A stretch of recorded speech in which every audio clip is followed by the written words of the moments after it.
Hello everyone, welcome to my channel. I am here to help you today. I know you use this video to fall asleep, so before that, like the video and subscribe to the channel. Also, where are you from and what time are you watching? Now get comfortable and relax. Case 1. On the night of March 18, 2018, at 11:43 p.m., the emergency line at the Hillsborough County Sheriff's Office in Florida rang. The officer answering the call felt an immediate chill run through their body. But before they could make sense of the message, the call abruptly disconnected. With no clear information, an unsettling instinct told the officer that something horrific was happening out there. 6 minutes later, at 11:49 p.m., the phone rang again. This time, a man's voice came through.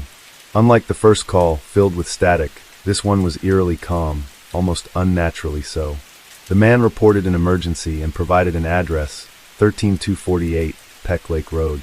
Without hesitation, the police dispatched a team to the scene. As the patrol cars pulled up to 13248 Peck Lake Road, they sensed something was terribly wrong. Flames were erupting violently from inside the house. The fire spread rapidly, consuming everything in its path. Firefighters arrived just in time, scrambling to deploy their team. But before they could even attempt to extinguish the blaze, another horrifying sight stopped them in their tracks. In front of the house stood a black man, his body drenched in blood. Nearby, on the lawn, a woman lay motionless, her body covered in wounds. The police immediately ordered the man to raise his hands and lie on the ground. But he didn't comply. He staggered forward, his eyes vacant, muttering incoherent words. With no other choice, the police used a taser to subdue him. As he collapsed, he kept repeating a single phrase, "Allah is the greatest," a significant declaration in Islam. But what was even more chilling was his next statement, "KK is the devil. The kids are the devil's children too." At that moment, no one could tell if he was suffering from a mental breakdown. But one thing was certain, this case was far from simple. The overpowering stench of gasoline emanated from him, and his hands were still stained with fresh blood. Most critically, the woman lying motionless on the lawn, was she still alive? The police rushed to check on her and found her body covered in countless wounds, her clothes soaked red. There were no signs of life. Her breathing had stopped long ago. At that very moment, a young boy stumbled out of the burning house, clutching his stomach with both hands. Blood seeped through his fingers, staining his clothes. With a trembling voice, as if summoning his last ounce of strength, he whispered, "My dad shot my mom." As the words left his mouth, his eyes rolled back, and his small body crumpled to the cold ground. The police immediately scooped him up and rushed him to the hospital in critical condition. Meanwhile, a firefighter named Donald received a report that another child was still trapped inside. Without hesitation, Donald plunged into the inferno. The searing heat engulfed him, as the ferocious flames devoured everything in their path. The air was thick with the smell of gasoline, a clear sign that someone had deliberately set the fire to erase evidence. Donald raced through each room, straining his eyes to see through the smoldering wreckage. Then, he spotted a small figure lying motionless on the bedroom floor. He rushed over and scooped the little girl into his arms. But the moment his fingers touched her icy skin, a crushing pain gripped his chest. He realized it was too late. In that instant, Donald's eyes welled up with tears. He had responded to countless fires and witnessed many lives lost in his career, but never had his heart shattered like this. Emerging from the ruined house, Donald clung to his teammate, unable to hold back his choked sobs. Once the fire was extinguished, forensic experts began examining the scene. What they discovered sent chills down their spines. In front of the house lay a broken shotgun. Inside the living room, they found a blood-soaked axe. Next to it, a knife caked in red. On the floor, an empty gasoline canister was discarded, a remnant of a ruthless plan. But the most horrifying sight was the blood. It was splattered everywhere. On the walls, the wooden floor, the furniture. What was once a family home had turned into a nightmarish scene of carnage. All the evidence was immediately collected and sent to the lab. Forensic experts quickly identified the two victims. The woman lying motionless on the lawn was Kenyatta Barron, 33 years old, affectionately known to friends as Kiki. The 9-year-old girl found inside was her daughter, Ranavia O'Neill. As the medical examiners analyzed their bodies, even those who had handled hundreds of murder cases couldn't help but shudder. Kenyatta's body was ravaged beyond belief. She had been shot twice. One bullet lodged in her right shoulder, another in her elbow. But those weren't the cause of her death. The left side of her head was covered in bruises and scratches. her skull fractured in 6 or 7 places. Several teeth were broken. The cause of death was determined to be severe trauma from countless wounds, a stark testament to the nightmare she endured before taking her last breath. If what Kenyatta suffered was already cruel, what happened to Ranavia was even more agonizing. The 9-year-old had been repeatedly struck on the head with a sharp object, identified as an axe. No one could bear to imagine what she went through. From the firefighter who found her to the forensic experts who examined her wounds, they all couldn't hold back their tears. This wasn't just a murder. It was a brutal, inhumane act of torture that shook the Florida community to its core. Though the tragedy had already unfolded and blood had stained the house, a glimmer of hope emerged from the ashes.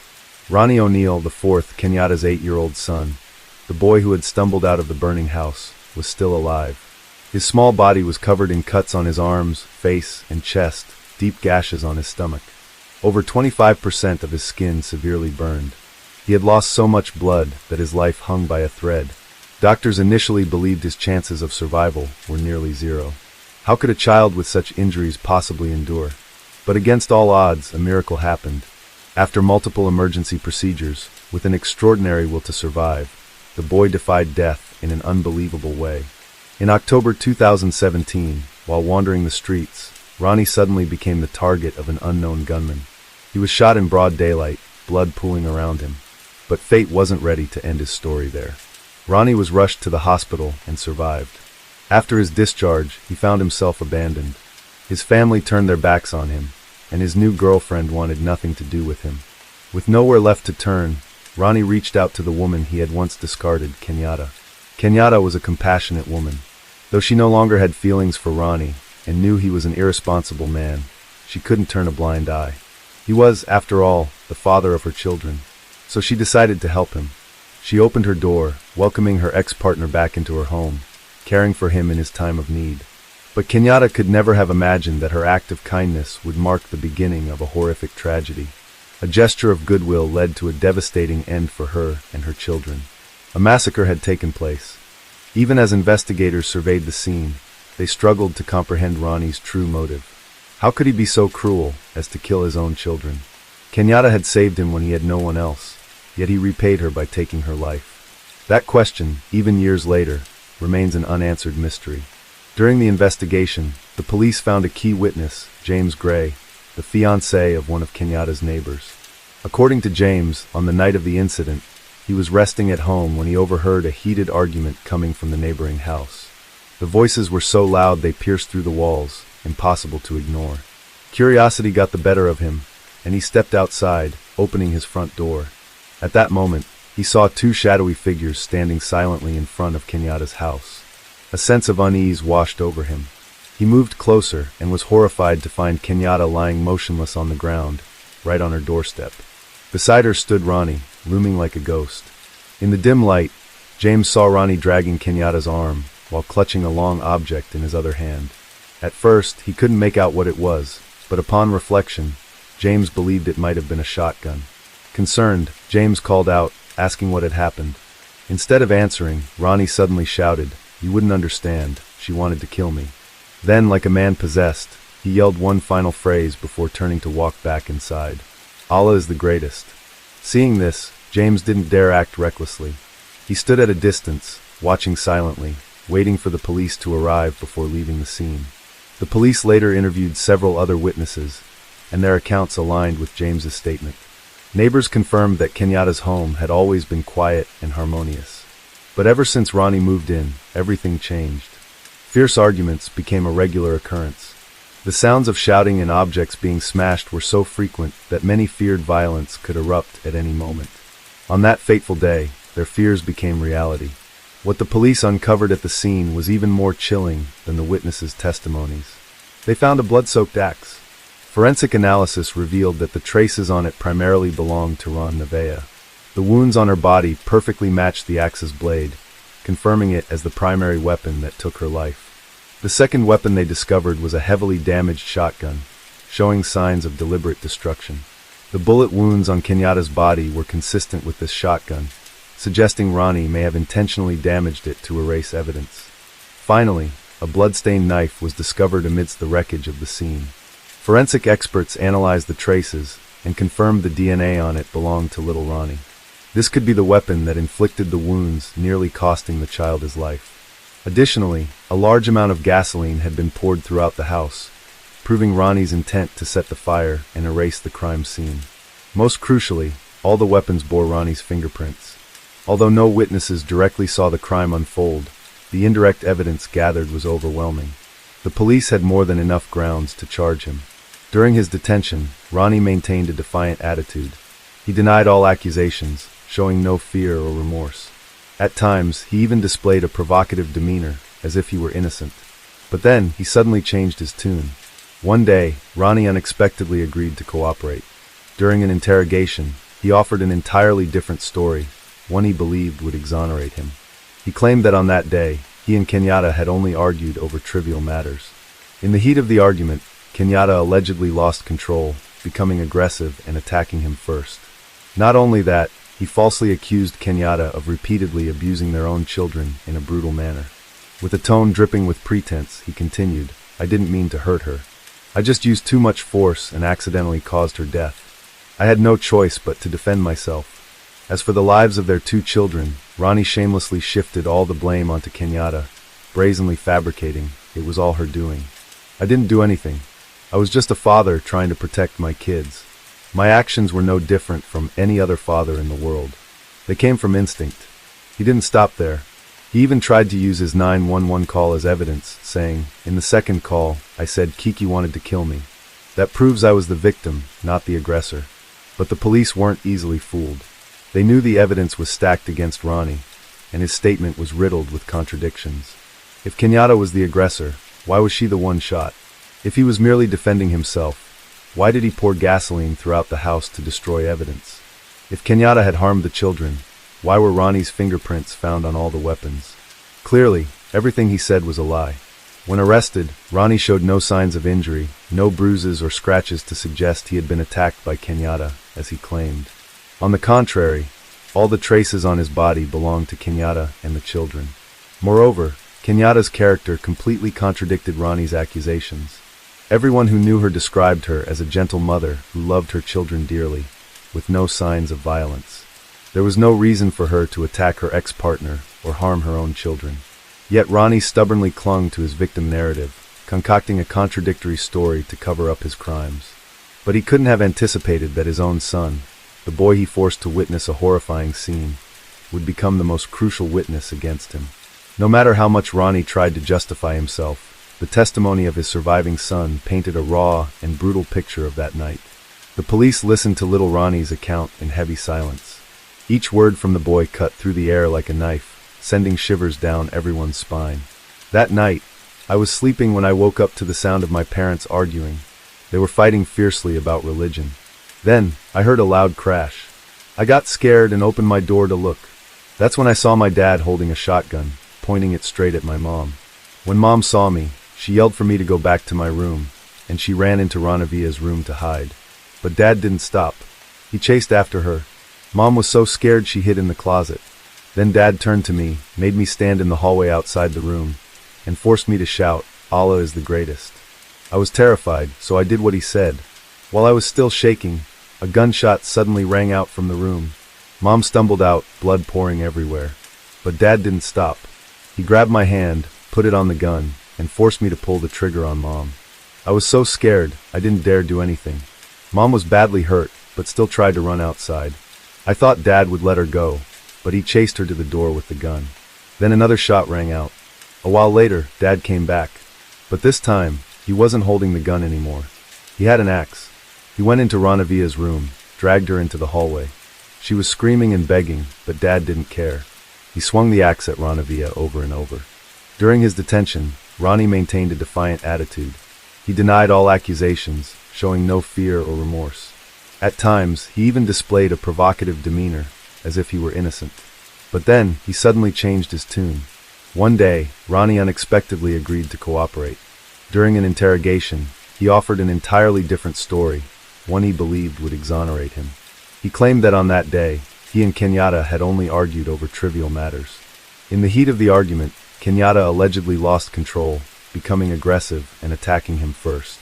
Not only that, He falsely accused Kenyatta of repeatedly abusing their own children in a brutal manner. With a tone dripping with pretense, he continued, "I didn't mean to hurt her. I just used too much force and accidentally caused her death. I had no choice but to defend myself." As for the lives of their 2 children, Ronnie shamelessly shifted all the blame onto Kenyatta, brazenly fabricating. "It was all her doing. I didn't do anything. I was just a father trying to protect my kids. My actions were no different from any other father in the world. They came from instinct." He didn't stop there. He even tried to use his 911 call as evidence, saying, "In the second call, I said, Kiki wanted to kill me. That proves I was the victim, not the aggressor." But the police weren't easily fooled. They knew the evidence was stacked against Ronnie, and his statement was riddled with contradictions. If Kenyatta was the aggressor, why was she the one shot? If he was merely defending himself, why did he pour gasoline throughout the house to destroy evidence? If Kenyatta had harmed the children, why were Ronnie's fingerprints found on all the weapons? Clearly, everything he said was a lie. When arrested, Ronnie showed no signs of injury, no bruises or scratches to suggest he had been attacked by Kenyatta, as he claimed. On the contrary, all the traces on his body belonged to Kenyatta and the children. Moreover, Kenyatta's character completely contradicted Ronnie's accusations. Everyone who knew her described her as a gentle mother who loved her children dearly with no signs of violence. There was no reason for her to attack her ex-partner or harm her own children.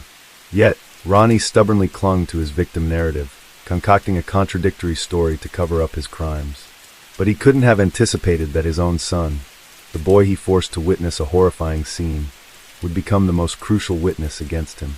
No matter how much Ronnie tried to justify himself, the testimony of his surviving son painted a raw and brutal picture of that night. The police listened to little Ronnie's account in heavy silence. Each word from the boy cut through the air like a knife, sending shivers down everyone's spine. That night, I was sleeping when I woke up to the sound of my parents arguing. They were fighting fiercely about religion. Then I heard a loud crash. I got scared and opened my door to look. That's when I saw my dad holding a shotgun, pointing it straight at my mom. When Mom saw me, she yelled for me to go back to my room, and she ran into Ranavia's room to hide. But Dad didn't stop. He chased after her. Mom was so scared she hid in the closet. Then Dad turned to me, made me stand in the hallway outside the room, and forced me to shout, "Allah is the greatest." I was terrified, so I did what he said. While I was still shaking, a gunshot suddenly rang out from the room. Mom stumbled out, blood pouring everywhere, but Dad didn't stop. He grabbed my hand, put it on the gun, and forced me to pull the trigger on Mom. I was so scared. I didn't dare do anything. Mom was badly hurt, but still tried to run outside. I thought Dad would let her go, but he chased her to the door with the gun. Then another shot rang out. A while later, Dad came back. But this time, he wasn't holding the gun anymore. He had an axe. He went into Ranavia's room, dragged her into she was screaming and begging, but Dad didn't care. He swung the axe at Ranavia over and over. Little Ronnie broke off, choking on his words, tears streaming down his young face. Trembling, he couldn't continue. But even this much was enough for the police to piece everything together. The boy's testimony was the final hammer blow to the case. The details matched the crime scene perfectly, from the locations of the wounds to the discarded weapons, proving an undeniable truth. Ronnie was the perpetrator. After committing this horrific crime, Ronnie took his cruelty to the extreme. He began to set the house ablaze, turning it into a raging inferno. He used tissues and clothing as kindling, then doused the place with gasoline. But that wasn't enough. As the fire spread, he turned on his own son. Before little Ronnie could react, he was struck hard in the stomach. In pain and panic, the boy tried to flee to the kitchen, hoping to find safety. But Ronnie didn't relent. He grabbed a knife and charged, plunging it straight into his son's stomach. By then, the flames had reached the boy. The searing pain of the burns mixed with the agony of the stab wound blurred his vision. The world spun around him, then faded to black. When the police arrived, they found a small, battered child, covered in wounds, struggling to crawl out of the blaze. In excruciating pain, the boy used his last ounce of strength to look at the officers and whisper, "My dad shot my mom." With that, he collapsed, losing consciousness. The police immediately rushed him to the hospital. When little Ronnie woke up in the hospital, the police were there to hear his story. What they learned left them speechless. An 8-year-old child had been forced to watch his father kill his mother, hunt down his sister, and then turn on him. Worse still, Ronnie had made his son complicit in the crime, forcing him to hold the and repeat the phrases he demanded. The boy's testimony also exposed all of Ronnie's lies. Earlier, Ronnie had deliberately made 2 calls to 911. In the first call, the police could still hear Kenyatta's desperate pleas, but by the second call, everything had fallen silent, indicating she had already been killed. Moreover, Ronnie repeatedly said during the call, "Kiki wanted to kill me." At this point, the police realized this wasn't a cry for help, it was a calculated deception. Ronnie had fabricated a story to paint himself as the victim. A recurring detail ran through the case, from the 911 calls to Ronnie's arrest to little Ronnie's testimony. Allah is the greatest. Why did Ronnie force his son to shout this while slaughtering his family? The police speculated that the motive for the murders might stem from a religious conflict. It's possible that on that day, Ronnie had pressured Kenyatta to convert to Islam, but she steadfastly refused. The tension between them escalated, ultimately erupting into a tragedy. With overwhelming evidence, the prosecutor swiftly filed charges against Ronnie, including 2 counts of first-degree murder, 1 count of attempted murder, arson, and resisting law enforcement. At this point, the case seemed clear-cut. With irrefutable evidence and the critical testimony of little Ronnie, the trial was expected to proceed smoothly. But things were not as straightforward as they seemed. Ronnie suddenly declared, "I suffer from a mental illness and am not competent to stand trial." At first glance, this defense appeared to be a tactic to evade justice. However, upon examining his past, some began to question whether there might be truth to his claim. Ronnie had been abused as a child and later survived a shooting in a separate incident. A psychologist, Dr. McLean, evaluated him and confirmed that Ronnie indeed suffered from post-traumatic stress disorder, PTSD. This diagnosis could potentially alter the entire trajectory of the case. Individuals with PTSD can sometimes react violently when they feel threatened, even if the threat isn't real. If Ronnie committed the crime in a state of mental distress triggered by trauma, the law might consider a lighter sentence. Was Ronnie truly a man plagued by psychological wounds from his past? Or was this merely a facade to escape accountability for his crimes? After a thorough investigation, the court found Dr. McLean's conclusion unreliable. She had never directly interviewed Ronnie, relying solely on one-sided accounts from his family to make her assessment. Consequently, the court rejected her evaluation, refusing to recognize it as valid evidence in the case. Furthermore, there was no evidence linking Ronnie's PTSD to the crimes he committed. On the contrary, his actions demonstrated clear premeditation. After killing Kenyatta, he deliberately called 911, fabricated a story to portray himself as the victim, targeted the only witness, his own son, and set the house ablaze to destroy all evidence. If he were truly out of control due to a mental condition, could he have planned everything so meticulously and coldly? Ultimately, after evaluations by other psychologists, the court concluded that Ronnie was fully competent to stand trial. Yet, instead of showing fear or remorse, Ronnie displayed blatant arrogance. He refused to hire a lawyer, insisting on representing himself. The judge repeatedly warned him that this was an unwise decision, potentially costing him important legal rights during the trial. But Ronnie didn't care. Like other brazen criminals, he was confident in his oratory skills, believing his sharp words could turn the tide in his favor. However, reality proved that such individuals often dig their own graves. This decision led to a grim irony. Ronnie was forced to confront his own son, the child he had once tried to kill. On June 16, 2021, the trial officially began. From his opening statement, Ronnie exhibited clear signs of instability and chaos. His words were incoherent, lacking logic. He incessantly denied all charges, proclaiming his innocence while loudly accusing the prosecution of fabricating a case to frame him. He claimed his son was traumatized after witnessing the crime scene, rendering his testimony unreliable. He further alleged that forensic experts had tampered with evidence, adding wounds to Kenyatta's body to incriminate him. At one point, he audaciously declared that police had staged the entire 911 call to manipulate the case. His outlandish claims left the courtroom momentarily silent in disbelief. But Ronnie pressed on, loudly proclaiming, "The evidence I present will show we're living under a corrupt government." No one believed him. Then, the trial reached its most critical moment, Ronnie's cross-examination of his son. Throughout the questioning, Ronnie relentlessly tried to make his son's testimony appear inconsistent. He insisted the boy hadn't seen him commit the crime, But as the dialogue between father and son unfolded, the truth was laid bare in a harrowing manner. When Ronnie asked if he had harmed him, the boy replied that his father had stabbed him in the stomach with a knife, silencing the courtroom. The cross-examination lasted over an hour.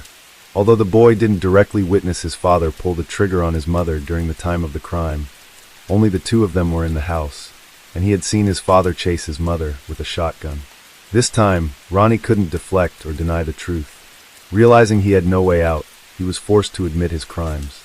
In his closing statement, he coldly declared, remarkably, even when facing his sentence, he maintained his arrogance, boldly stating in court, without a shred of remorse or regret, Ronnie remained defiant and cold until the very end. It didn't take long for the jury to reach a verdict, finding him guilty on all charges. On July 23, 2021, the court sentenced him to 3 consecutive life sentences without parole, plus an additional 90 years in prison. This meant he would never have the chance to walk free again. During the sentencing, Judge Michelle Cisco delivered haunting remarks. In my 19 years in the justice system, I've presided over many criminal cases, but this case is by far the most heinous. No other case can compare. She went on to condemn Ronnie's actions, calling them utterly cruel and unforgivable. After the sentencing, Ronnie appealed to the Florida Appellate Court, but the outcome remained unchanged. The sentence was upheld. He will spend the rest of his life behind bars, facing the consequences of the atrocities he committed. Above all, amidst this devastating tragedy, one survivor emerged, little Ronnie. At the time of the crime, the boy was just 8 years old. Not only did he witness his father attack his mother, but he was brutally attacked by him as well. Though he miraculously survived, the physical and emotional scars he carries are immeasurable. Many worried that the horrific memories would leave a deep wound in his soul, severely impacting his future. During his recovery in the hospital, little Ronnie had no family by his side, no one to care for him, no one to protect him. The image of the boy lying alone in his hospital bed broke many hearts. Moved by his plight, several police officers took turns visiting, talking to, and comforting him during his darkest days. The most frequent visitor was Detective Mike Blair. Though not directly assigned to the case, Mike was one of the first responders at the scene that night. He had seen little Ronnie stagger out of the burning house, his body covered in wounds, his breathing faint. That moment etched itself into Mike's memory, an image he couldn't forget. Heartbroken by the boy's circumstances, Mike made it a point to check on him regularly during his hospital stay. Even after little Ronnie was discharged and placed with a foster family, Mike kept his promise. He gave his phone number to a Child Protective Services worker, instructing them, "If the boy needs me, call me immediately." In August 2018, Mike Blair received a call from Child Protective Services. The worker informed him that little Ronnie was struggling to adjust to his foster family, and they were urgently seeking a new home for him. Without hesitation, Mike replied, "Bring the boy to my house." He hadn't even discussed it with his wife, but deep down, he knew his kind-hearted wife, Daniel, would open her arms to welcome the boy. A child who had lost everything deserved a true home. However, the decision to adopt little Ronnie was far from simple. The boy bore not only severe burns across much of his body, requiring countless painful surgeries, but more importantly, his young soul had been deeply scarred by the family tragedy. Helping him heal, both physically and emotionally, would be an immense challenge. Moreover, Mike and Daniel already had a large family with 5 children. Taking in a stranger, especially one carrying such profound trauma, was no easy decision, but their compassionate hearts urged them to do it, no matter the difficulties. After months of navigating legal procedures, on November 25, 2019, little Ronnie officially became a member of the Blair family. The boy was given a new identity, a new life, Ronnie Blair. Throughout the trial that followed, Ronnie clung to the fact that his son had been adopted, using it as an excuse to discredit the boy's testimony. He loudly claimed that his son had been manipulated, that his new family had coached him to accuse his father. In a final attempt to undermine his son's statements, Ronnie chose to cross-examine him again in court, asking if his new family had fed him negative ideas.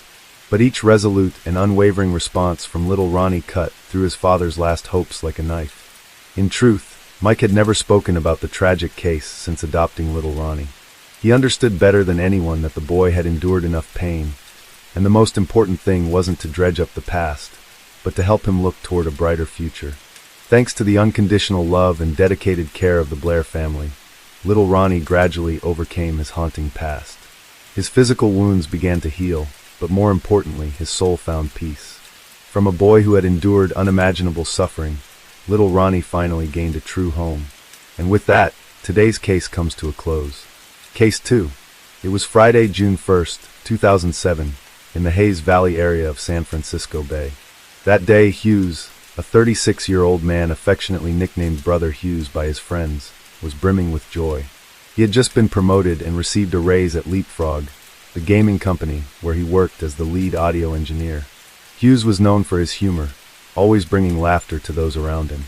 Around 10:30 p.m., Hughes and his friends headed to Underground SF, a bar in downtown San Francisco. They raised their glasses, sang and danced, savoring the weekend's joy. Amid the lively music and flashing lights, a photo captured Hughes in the heat of the moment on the dance floor, wearing a cap, a watch, and holding a drink. No one could have imagined it would be the last photo of him alive. By 2 a.m., the bar closed, and the group reluctantly parted ways. Hughes, a single man full of energy, told his friends he'd continue the night with a beautiful woman he'd met. Before leaving, he reminded everyone about their motorcycle ride planned for Saturday morning.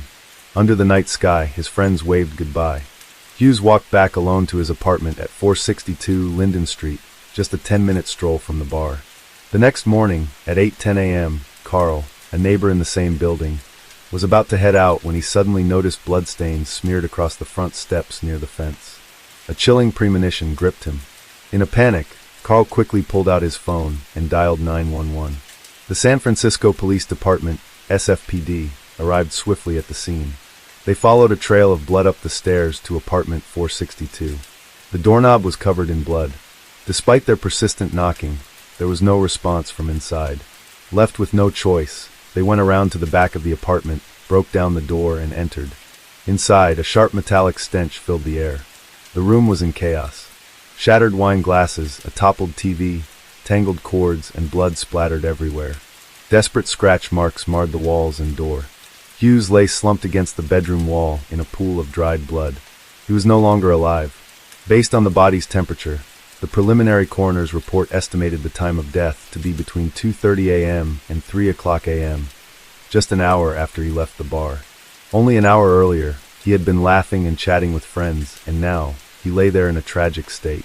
What had happened? Hughes' sudden death left his friends in shock, including his ex-girlfriend, Melissa Nix.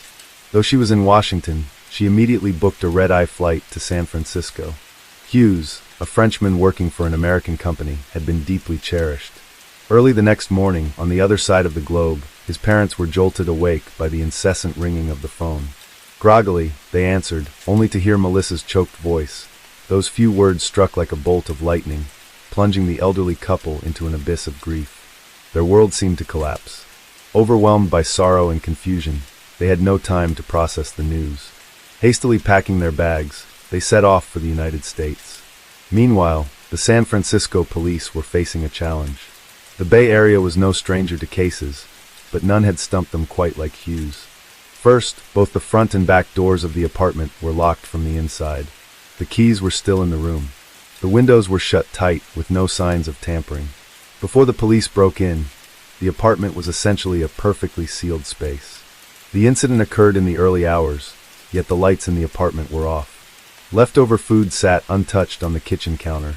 All evidence suggested no strangers were in the apartment at the time of the incident. Furthermore, Hughes' belongings were intact. His phone, laptop, and wallet remained in place. In his pocket were his car keys, driver's license, and $80 in cash. The police checked receipts and confirmed nothing was missing. Clearly, this wasn't a robbery turned murder. Inspecting the scene, investigators noted the floor was covered in blood and bloody shoe prints. However, all the prints belonged to Hughes. The patterns on the soles were distinct, with no signs of a struggle or scuffle. It appeared as though Hughes had been moving around the apartment on his own. Following the footprints, investigators noticed a trail of tiny blood droplets amidst the larger smears. These droplets stretched from the front door, down the hallway, through the kitchen and living room, and stopped where Hughes had collapsed.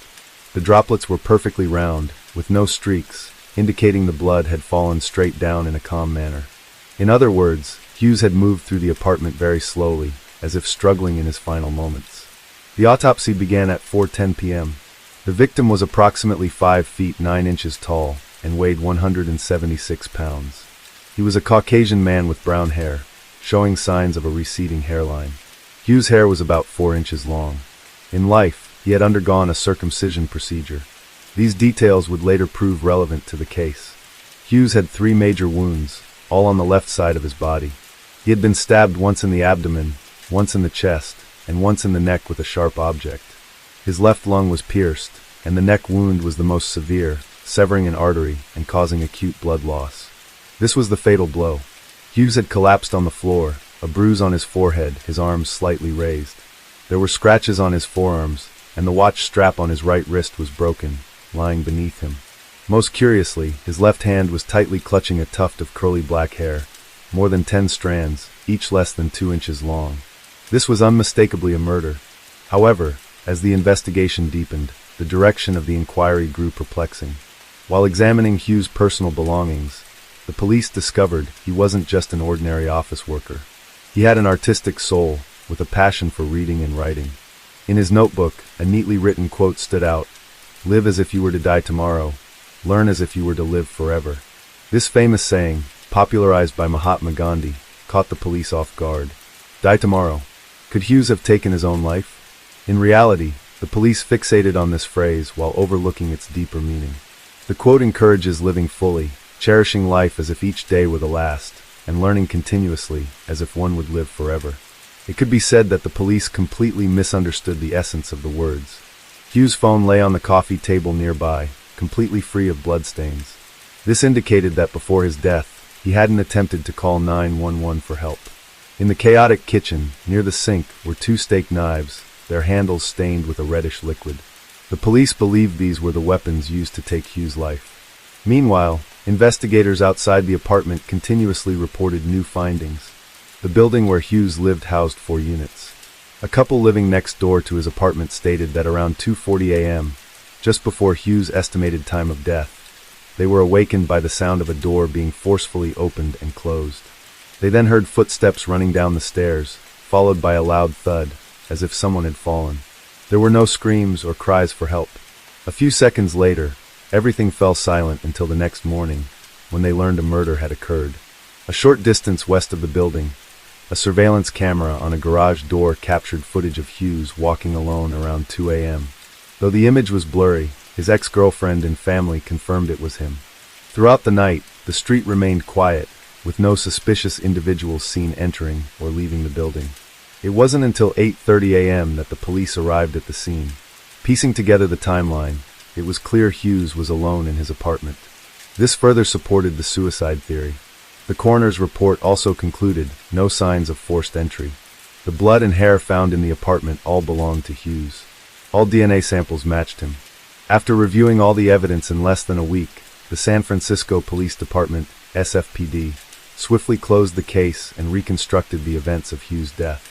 According to their theory, that night, Hughes had consumed alcohol and drugs at the party, slipping into a state of hallucination and panic.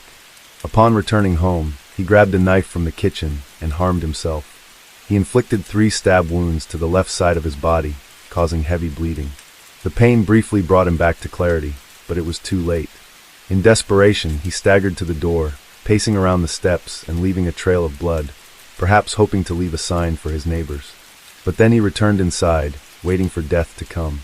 However, as a perfectionist, Hughes had allegedly created a ritual for his departure. He locked the door from the inside, to ensure he wouldn't change his mind.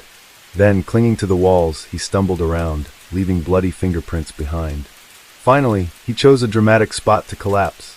The police even suggested that Hughes had shown signs of giving up on life beforehand.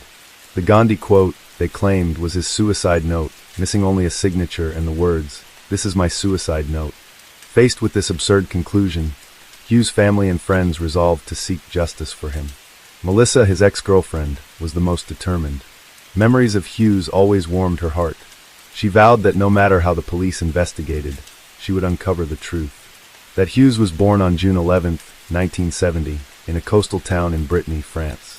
His father, Francois, was an engineer at a nuclear power plant. Coming from a well-off family, Hughes received a good education.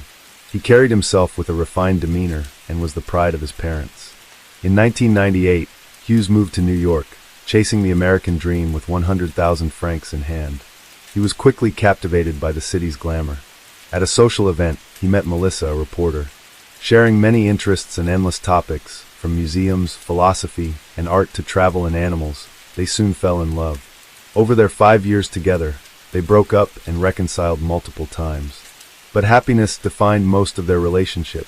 They traveled across the U.S. and around the world together. Even after their final breakup, they remained close friends. Hughes' friends described him as an optimist, always ready to help others. He was constantly smiling and maintained a close bond with his parents, calling home weekly. No one could believe he would end his life just as he was about to turn 37. When Melissa and Hughes' parents visited the police station, they were met with coldness and dismissiveness. The police suggested that Hughes, with his fascination for Japanese culture, might have committed suicide in the samurai tradition of seppuku. While this reasoning sounded plausible on the surface, it was deeply superficial. Frustrated by the police's irresponsibility, Melissa believed the best way to honor Hughes was to take immediate action. As a journalist, she understood the power of public opinion. Justice for all. Alongside Hughes' family, friends, and colleagues, Melissa took to the streets to demand justice for his death. Meanwhile, Hughes' parents, despite their grief, were determined not to let their son die in vain. They hired a private investigator, dubbed the Columbus of California, with 25 years of experience and over 5,000 cases under his belt. Within just 1 week, he painted a very different picture of Hughes' case. This picture of Hughes' life almost entirely contradicted the police's suicide conclusion. Hughes was an audio engineer earning over $70,000 annually. He was cheerful, humorous, passionate, and loved exploring. He saved monthly, with nearly $100,000 in his account, aiming to buy a house in Argentina. 2 weeks before the incident, Hughes had been promoted and received a raise. That night, he went to the bar to celebrate with friends. Before leaving, he reminded his best friend about their motorcycle ride the next day. That weekend, he had also planned to meet a fellow French friend in California. A vibrant, life-loving young man, with a bright future like Hughes, had no reason to abandon his life. However, the private investigator began uncovering some of Hughes' secrets. After his breakup with Melissa, Hughes had let himself go. He became a playboy, uninterested in stable relationships, instead indulging in fleeting romantic encounters. Social media and adult websites became his tools. Friends tried to advise him, but he brushed them off, continuing his promiscuous lifestyle, chasing thrills and pleasure. On the night of the incident, as he parted ways with his friends at the bar, Hughes excitedly mentioned he'd find a beautiful woman to spend the night with. To heighten the excitement, he also used drugs, which connected him to some unsavory characters.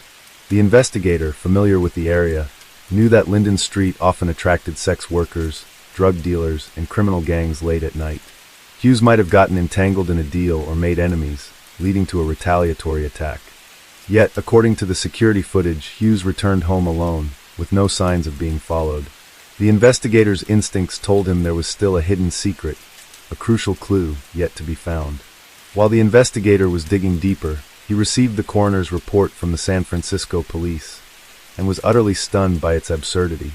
First, the report showed that aside from alcohol, Hughes had no traces of drugs in his system. Without drugs, how could he have hallucinated and stabbed himself? Second, the steak knives had no blood on their blades, only a faint red mark on the handles. Moreover, the report was riddled with gaps. Hughes' father, Francois, voiced his skepticism. Hughes' height was 6 feet, not 5 feet 9 inches. He had never undergone circumcision. Hughes was also a karate enthusiast with a strong physique. If attacked, he would have fought back. In his left hand, he clutched a tuft of black hair that wasn't his own. Yet, the coroner hadn't tested its DNA. After examining the scene, the investigator discovered a blind spot in the surveillance camera's coverage.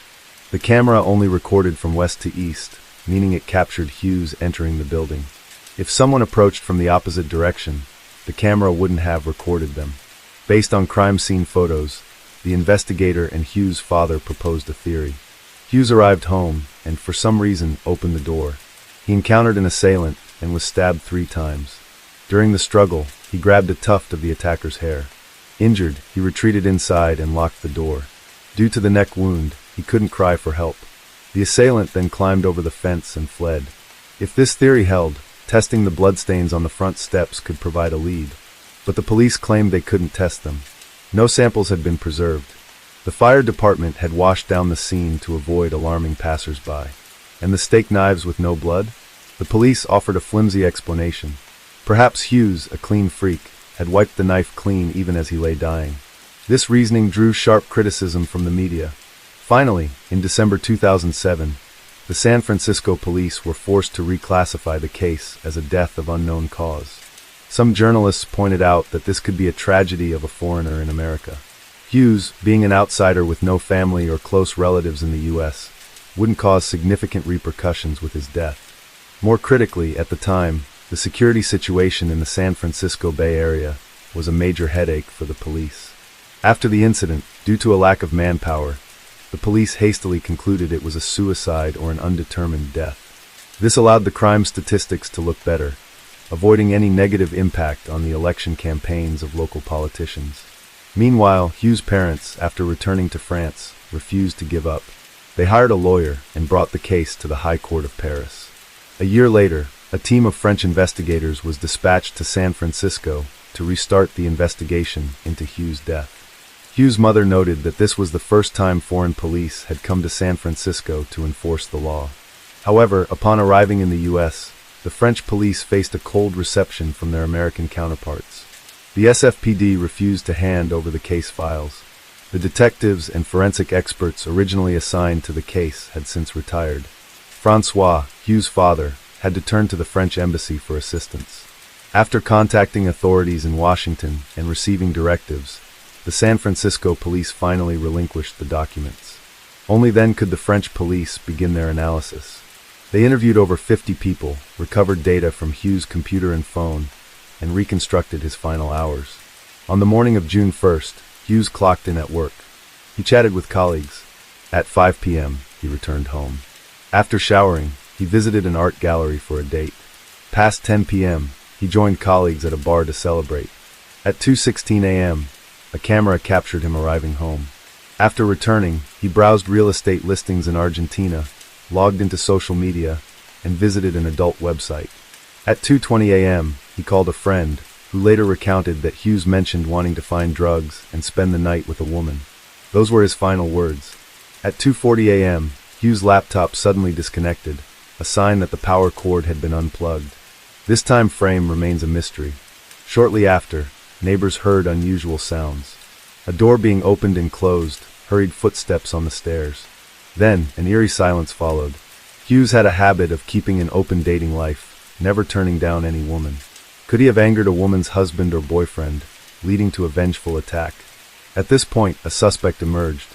Mark, Hughes' boss. Unlike grieving colleagues, Mark displayed an odd demeanor, even seeming gleeful. Upon investigation, it was revealed that Mark's wife had once had an affair with Hughes. Could Mark, humiliated by his subordinate, have killed Hughes? However, Mark's alibi cleared him of suspicion. Additionally, neighbors mentioned a small side door to the right of the building, unmonitored by cameras. This door was used for trash disposal or parking. In the crime scene footage, there appeared to be bloodstains on the brick wall near the side door, but the San Francisco police had overlooked it. By the time the French police arrived, the scene had been destroyed. After a second autopsy, the French police confirmed that Hughes had no drugs in his system. However, the tuft of curly black hair found in his hand had vanished. Based on the size and depth of the stab wounds, they determined the murder weapon was a dagger, not a steak knife. Judging by his attire and final phone call, it seemed Hughes was preparing to go out for a date, but encountered trouble right at his doorstep. The red liquid on the steak knife turned out to be tomato sauce, not blood. In other words, no murder weapon was found at the scene. The French police also uncovered a critical detail. The security camera at the nearby garage only took snapshots every 4 seconds. If someone moved quickly, their image might not have been captured. Most significantly, inside the broken watch strap found beneath Hughes' body, traces of blood were discovered. DNA testing revealed that this blood did not belong to the victim. After 15 days of investigation, the French police released a 2,000-page report concluding that Hughes had been murdered. More than a year after the incident, Hughes' cause of death was officially determined to be homicide. But who was the perpetrator? Despite the French police's conclusion, the SFPD stated the case was still under review. Yet they remained passive, making no effort to identify a suspect whose DNA matched the evidence. They claimed there wasn't enough evidence to compel anyone to provide a DNA sample. Faced with this deadlock, in February 2009, Hughes' father, Francois, decided to offer a $100,000 reward to encourage the public to help uncover the truth. His flyers quickly spread across the streets of San Francisco. Another theory emerged: the perpetrator might be someone familiar with the area. The house on Linden Street had 2 floors, each with 2 apartments. On the first floor, Hughes lived in the apartment on the right, while a couple occupied the one on the left. On the second floor, Carl lived in the apartment on the right, and Craig in the one on the left. After news of the reward spread, an anonymous caller pointed to Craig as a suspect, claiming he was erratic and capable of killing to silence a witness. The investigation revealed that Craig had once been a member of the notorious PCP crime gang, involved in trafficking drugs, weapons, and other illegal dealings. Though Craig claimed to have reformed, he still carried a small knife, a remnant of his criminal past. Craig and Hughes had clashed heatedly over a parking spot. Neighbors confirmed hearing a fiery argument from Craig's apartment, filled with death threats and terrified screams. Francois, Hughes' father, had met Craig and found him friendly. Craig had even bought Hughes' old bicycle, leaving a good impression. So, what could be the motive for murder? Could minor disputes escalate to such a crime? The knife Craig carried was a cable-cutting tool, not matching Hughes' wounds. After the incident, Craig suddenly disappeared, becoming homeless. The private investigators searched tirelessly, but to no avail. When asked for assistance, the San Francisco police refused, citing insufficient evidence. Facing this deadlock, Francois, Hughes' father, resolved to seek justice himself. He spent years traveling between San Francisco and Brittany, tirelessly collecting DNA samples from those who had lived near his son. Despite many residents having moved away, he remained undeterred. Francois met with anyone who might provide information about the case. With the investigators' help, he persuaded Craig to meet at a cafe, hoping Craig would agree to provide a DNA sample for testing. In 2010, Melissa became a beacon of hope for Hughes' case. Through her persistence and unwavering effort, she forced the San Francisco police to reconsider their hasty conclusion. Melissa's contributions were recognized with the prestigious James Madison Award. Without her, Hughes' case might have been forgotten. She courageously exposed the SFPD's sluggishness, contributing to positive changes in investigative practices. Now a renowned journalist, Melissa continues to follow Hughes' case annually, questioning the investigation's progress. The police still offer vague responses, but everyone knows they're merely evading accountability. The latest update on Hughes' case came in November 2021. On his memorial Facebook page, Melissa Nix, his ex-girlfriend, posted, "The case remains open." Francois, Hughes' father, expressed his unshakable resolve. "I will never stop seeking the truth, no matter where I have to go. I will never give up hope." The mystery surrounding Hughes' death remains unsolved. Online communities have proposed 2 theories that might hold the key to cracking the case. The first theory: Hughes was killed during an illegal drug deal. Motives for murder often stem from romance, money, or revenge. A romantic motive lacks evidence, and a financial motive seems unlikely. Hughes had no clear enemies. The most plausible scenario is a settling of scores between Hughes and drug dealers. Hughes was known to occasionally use drugs. On the night of the incident, he told friends he was looking for something to heighten his excitement. The area where Hughes lived was a hub for drug trafficking gangs who were well versed in the terrain and skilled at evading camera surveillance. According to Francois, the lights in Hughes' apartment were still on after he returned home, possibly signaling a drug deal. A dealer arrived, but instead of a transaction, a dispute erupted, leading to Hughes' death. The killer escaped through a camera-free route while Hughes collapsed inside. The second theory, a mistaken assassination linked to Craig. Given Craig's dark past and tangled connections, he might have been targeted. The perpetrators, familiar with the building and the camera's blind spots, set an ambush, but Hughes became the victim. They may have entered the wrong apartment or killed him to cover their mistake. In the darkness, Hughes could have been stabbed by mistake. Alternatively, the killer, fearing exposure, silenced him to tie up loose ends. For 62 Linden Street, 18 years later. The building is now surrounded by a sturdy fence, but 18 years ago, the mystery of Hughes' death remained unresolved. His loved ones continue their relentless pursuit of justice. Hughes' story, a reminder of life's fragility, deserves to be remembered forever. Over a decade has passed, and the case has opened multiple investigative avenues, from romantic motives and personal conflicts to the possibility that Hughes was killed over drugs or became the victim of a mistaken attack. Yet, no theory has enough evidence to close the case, leaving it an enduring mystery. And so, today's video comes to an end. Hughes' case remains open, but serves as an important reminder about safety, especially for those living abroad in areas with poor security. Being cautious around strangers, avoiding going out late at night, and staying in touch with loved ones can help reduce risks. Case 3. On February 24, 2023, Fairfax County Police in Virginia responded to a call from the Banfield family home. A man identified as Joseph Ryan had broken into the house with a knife and attacked Christine Banfield, who was home alone at the time. Joseph was subdued by Brendan Banfield and Juliana Perez, who arrived at the house shortly afterward. Brendan was Christine's husband and Juliana was the family's nanny, having worked for them for nearly 2 years. Christine was taken to the hospital in critical condition, but she succumbed to her injuries and passed away. What initially seemed like a home invasion, followed by a murder, later turned out to be part of a larger conspiracy. Hey everyone, how are you doing? Welcome back to the channel, and in today's video, I will talk about a case that happened in the state of Virginia. This case, folks, seems more like a suspense movie script. It has betrayal, it has conspiracy, and of course, it has death. Guys, this video ended up being quite long because I brought all the details of this story for you. So, I ask you to stay with me here until the end to better understand this story. So, without further ado, let's go to the video. In 2003, at the age of 18, Christine enrolled at Quinnipiac University in Connecticut to study nursing. In 2004, during her first year of college, she met Brendan Robert Banfield, and shortly afterward, they began dating. Christine graduated in 2007, and a year later, in 2008, Brendan proposed to her. Their engagement lasted about 2 years, and on June 12, 2010, they got married. At the time, Christine was 24, and Brendan was 25. Christine was a very dedicated nurse who loved her work. She typically worked 16-hour night shifts, a tiring routine, but one she enjoyed. On her social media, Christine occasionally shared her workout journey at a nearby gym. In some of her posts, it was clear that Brendan accompanied her to the gym. Additionally, those close to the couple say that Brendan was always supportive and encouraging of his wife, often complimenting her. Christine even posted once on her social media about how happy she was when her husband motivated her at the gym, especially after he noticed the difference the healthy routine had made in her body.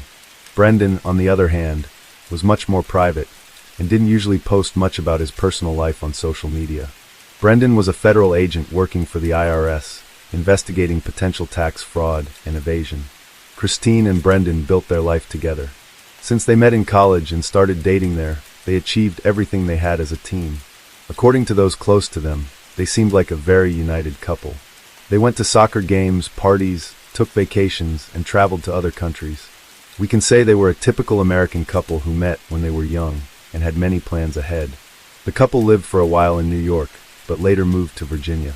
In Virginia, they settled in Herndon, a city in Fairfax County with a population of over 24,000 people. They lived in a house worth $1 million, located in one of the city's best neighborhoods. The couple was doing very well financially. Both had great salaries, and they enjoyed a very comfortable life. When necessary, both traveled separately for work and would be away from home for a few days because of their professional lives.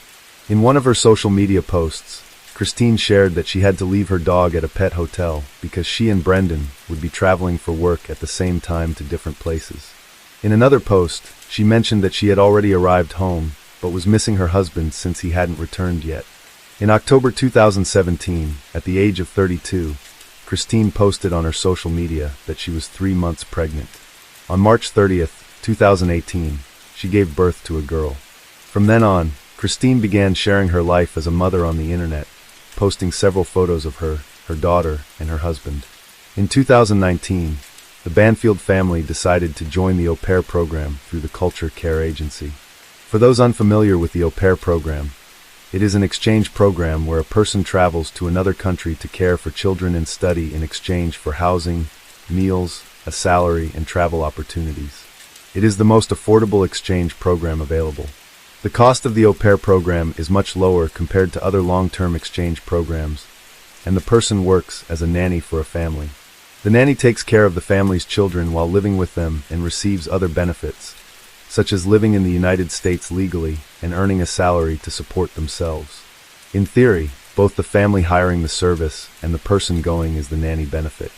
The family gets someone to help care for their children at a more affordable rate, while the nanny has the opportunity to study a new language, travel, and experience a different culture. Before the family finalizes any agreement with a potential nanny, an evaluation is made to check for compatibility. During this evaluation, the family conducts an interview with the person interested in becoming the nanny, asking questions to learn as much as possible about who will be living with them. If everything aligns, the nanny travels to the country where the family resides and moves in with them for a period of 1 to 2 years. The Banfields were looking for a trustworthy nanny to care for their daughter, which ultimately led to one of the most widely discussed crimes in the United States in recent days. In April 2019, a Brazilian woman named Amanda arrived in the United States through the au pair program and moved in with the Banfield family. After spending 2 years with the Banfields in April 2021, Amanda posted on her social media to thank them for the opportunity and announced she would stay for another 6 months. As I mentioned earlier, in the au pair program, the nanny can stay with the family for 1 to 2 years, but Amanda was granted an additional 6 months by the government due to the global health crisis, which resulted in restrictions. The relationship between Amanda and the Banfield family was very good.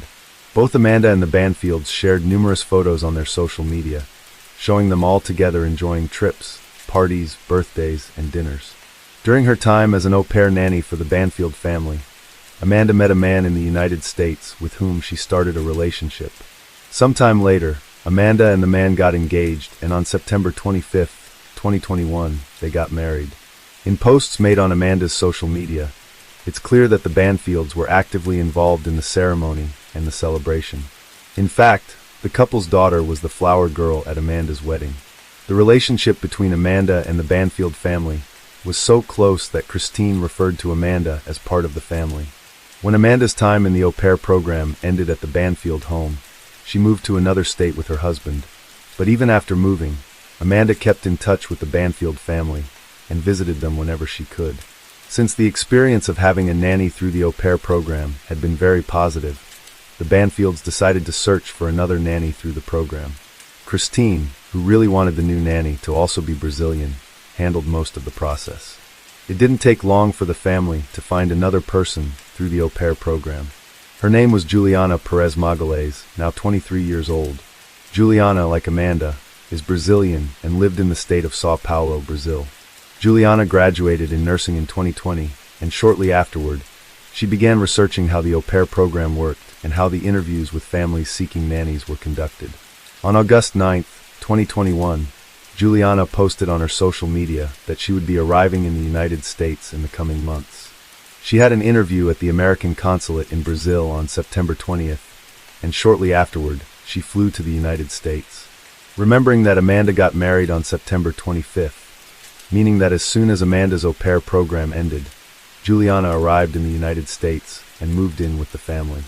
At the time, Juliana had a boyfriend in Brazil and posted on her social media that he would visit her.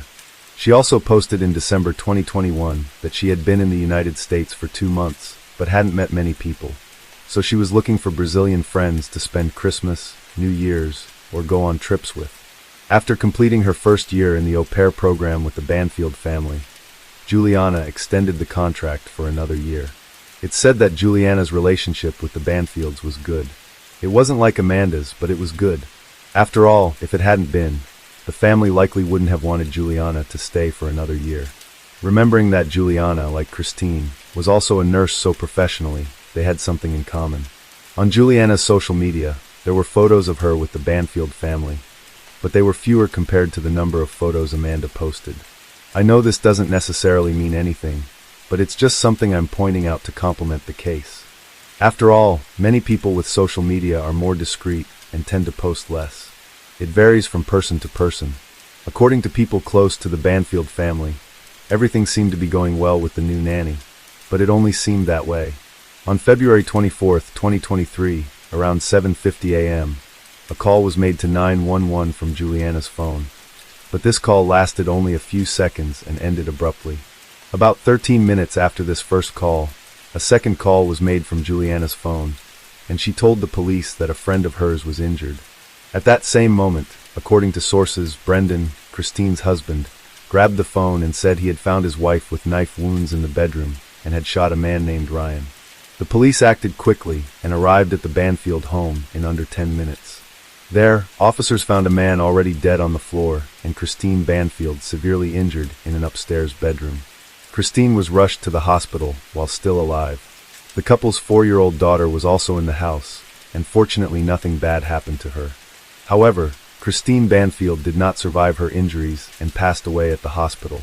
Brendan also needed to go to the hospital due to a leg injury. Preliminary information released by the police indicated that the man found dead at the house was Joseph Ryan, 38 years old. He allegedly broke into the Banfield home and attacked Christine with a knife, only to be shot multiple times afterward. That was all that was known at that point. After being discharged from the hospital, Brendan refused to speak with the Fairfax County detectives or the media about what had happened at his home. Juliana, on the other hand, did the opposite. She spoke with the detectives and signed her statement to the police, sharing her version. Juliana told the detectives that on the morning of the incident, she arrived to work at the Banfield house and witnessed the moment Joseph Ryan broke in. She then, in panic, called Brendan, who wasn't home at that moment, and asked for help. Brendan allegedly told Juliana to calm down, as he would be home in a few minutes. Juliana reportedly waited outside the Banfield house for Brendan, claiming it was for her own safety. When Brendan arrived, he and Juliana entered the house, and it was then that they found Christine severely injured. In the midst of this, they encountered Joseph Ryan still inside the house and engaged in a physical struggle with him. Brendan managed to grab a weapon that was in the house and shot Joseph multiple times in the chest, with the man dying shortly afterward. Later, Brendan confirmed Juliana's version to the police, stating that he had fired on Joseph in self-defense. One strange detail is that in her statement, Juliana claimed that she arrived early at the Banfield house to work, but as we know in the au pair program, the nannies live with the family. Thus, it wasn't clear where Juliana was before arriving at the Banfield house. The crime shocked the town of Herndon, and when new revelations surfaced, the case made headlines across the United States. For months, the police did not release any details about the investigation, choosing to keep everything confidential. In the meantime, neighbors of the Banfield family said that Juliana continued to visit the house. It's unclear if she was living there, but according to neighbors, she was often seen with the Banfield's daughter, leading to speculation that she was still working as the nanny. In August 2023, Juliana posted on her social media, stating that she was looking for a new babysitting job in the area. It's against the rules of the au pair program to seek other work while enrolled, so it's likely that Juliana had left the program around that time. After more than 7 months of investigation, the police made progress in the case by collecting evidence and forensic findings. Juliana reportedly told her mother, who lives in Brazil, that the police had concluded their investigation and that Joseph Ryan had killed Christine Banfield due to a misunderstanding as they were lovers. On October 19, 2023, Juliana was arrested, and she was reportedly very surprised by this development. The reason for her arrest was that the police concluded that Juliana was the one who shot Joseph Ryan, not Brendan, as they had both previously claimed in their statements. The police also determined that at the time Juliana fired the shots, Brendan had not yet arrived at the Banfield house. After her arrest, Juliana Perez was charged with second-degree murder and taken to the Fairfax County Detention Center. At this point, public opinion largely sided with Juliana. Some people even called her a heroine, stating they would have done the same to defend the family that had given her an opportunity in the United States. Many expressed understanding for Brendan's actions in trying to protect Juliana by claiming he was the one who shot Joseph, as Juliana was a foreigner with a temporary permit to stay in the country, and this could have jeopardized her future. Initially, authorities confirmed to the media that Christine and Joseph Ryan had some sort of relationship, as there were no signs of forced entry into the house, implying that Joseph had been allowed inside by Christine. This was strange because in her call to Brendan in her police statement, Juliana said that Joseph had invaded the house. Another unclear detail was whether Juliana knew Joseph Ryan or had seen him before, with detectives investigating that possibility. At the time of Juliana's arrest, the chief of police stated that just because someone had been arrested, it didn't mean the case was closed. He emphasized that they would continue investigating thoroughly to put together all the pieces of the puzzle. It was also discovered that months before her arrest, Juliana had mentioned on social media that she was in a relationship with an American. Later it was discovered that the American Juliana had been referring to was Brendan Banfield, which of course made the case even more intriguing. When this information was released to the media, public opinion regarding Juliana changed. People who had supported her and seen her as a heroine began to question the entire story. Various theories emerged online, with the most prominent one suggesting that Brendan and Juliana had been having an affair for a long time and had planned the crime together. According to this theory, if Brendan divorced Christine, the couple's assets would have to be divided between them.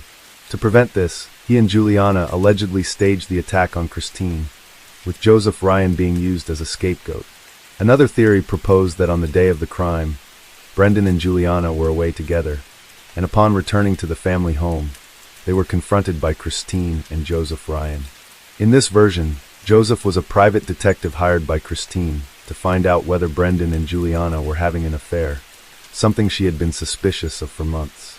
As a result, a physical altercation ensued, and the two decided to eliminate Christine and Joseph in the process. There was also a theory suggesting that indeed Christine and Joseph were lovers, and when Brendan arrived home, he caught them in bed and ended up killing both of them. Juliana allegedly covered for Brendan, and afterward they began a relationship. These were some of the most circulated theories on the internet when the first details of the case began to surface. Shortly after Juliana's arrest, her mother gave an interview to a Brazilian newspaper. According to the mother of the accused, she was very worried because she had not yet been able to contact Juliana's lawyer in the United States. The woman said that her daughter planned to return to Brazil soon, as her permission visa to stay in the country was expiring. Juliana intended to renew her visa in Brazil, and after that return to the United States. The accused mother said she was very saddened by all the defamatory rumors that emerged on the internet about her daughter, and added that Juliana would never be capable of harming anyone. The article in the Brazilian newspaper concluded with Juliana's mother saying that she was hoping the case would be resolved as soon as possible. In her first hearing, Juliana told the judge that on that morning, Christine had given her tickets to the zoo to take the couple's 4-year-old daughter. Brendan wasn't home at that moment. According to Juliana, Christine did this to be alone at home to receive Joseph Ryan, whom she met through a dating website, according to Juliana. This was not a conventional dating site where people meet and all, but a site for those wanting to get straight to business. Juliana said that while she was on her way to the zoo with the daughter, she realized she had forgotten the girl's lunch. She then decided to return to the family's house to grab it. When she was approaching the house, she saw an unknown car parked in front of the garage, and then saw a man getting out of the car and entering the house. This man was Joseph Ryan. Juliana said she became scared not knowing the man, and thought he was a criminal breaking into the house. She then called Brendan to inform him about the situation. Brendan reportedly told Juliana to wait outside as he would be there in a few minutes. When Brendan arrived, they both entered the house together and Juliana made a 911 call, but hung up after a few seconds because she didn't know what to say on the phone. Juliana took the Banfield's daughter to the basement while Brendan drew his weapon and stayed on alert. A few seconds later, they heard noises coming from the bedroom upstairs. They went up to the room and found Joseph Ryan with a knife in hand on top of Christine. Christine was naked and Joseph was dressed. Brendan pointed the gun at Joseph and told him to drop the knife while Joseph told Brendan to drop the gun or he would attack Christine. At that moment, Joseph allegedly started stabbing Christine and Brendan shot at him. However, most of the shots missed Joseph, and he was not immediately neutralized and continued stabbing Christine.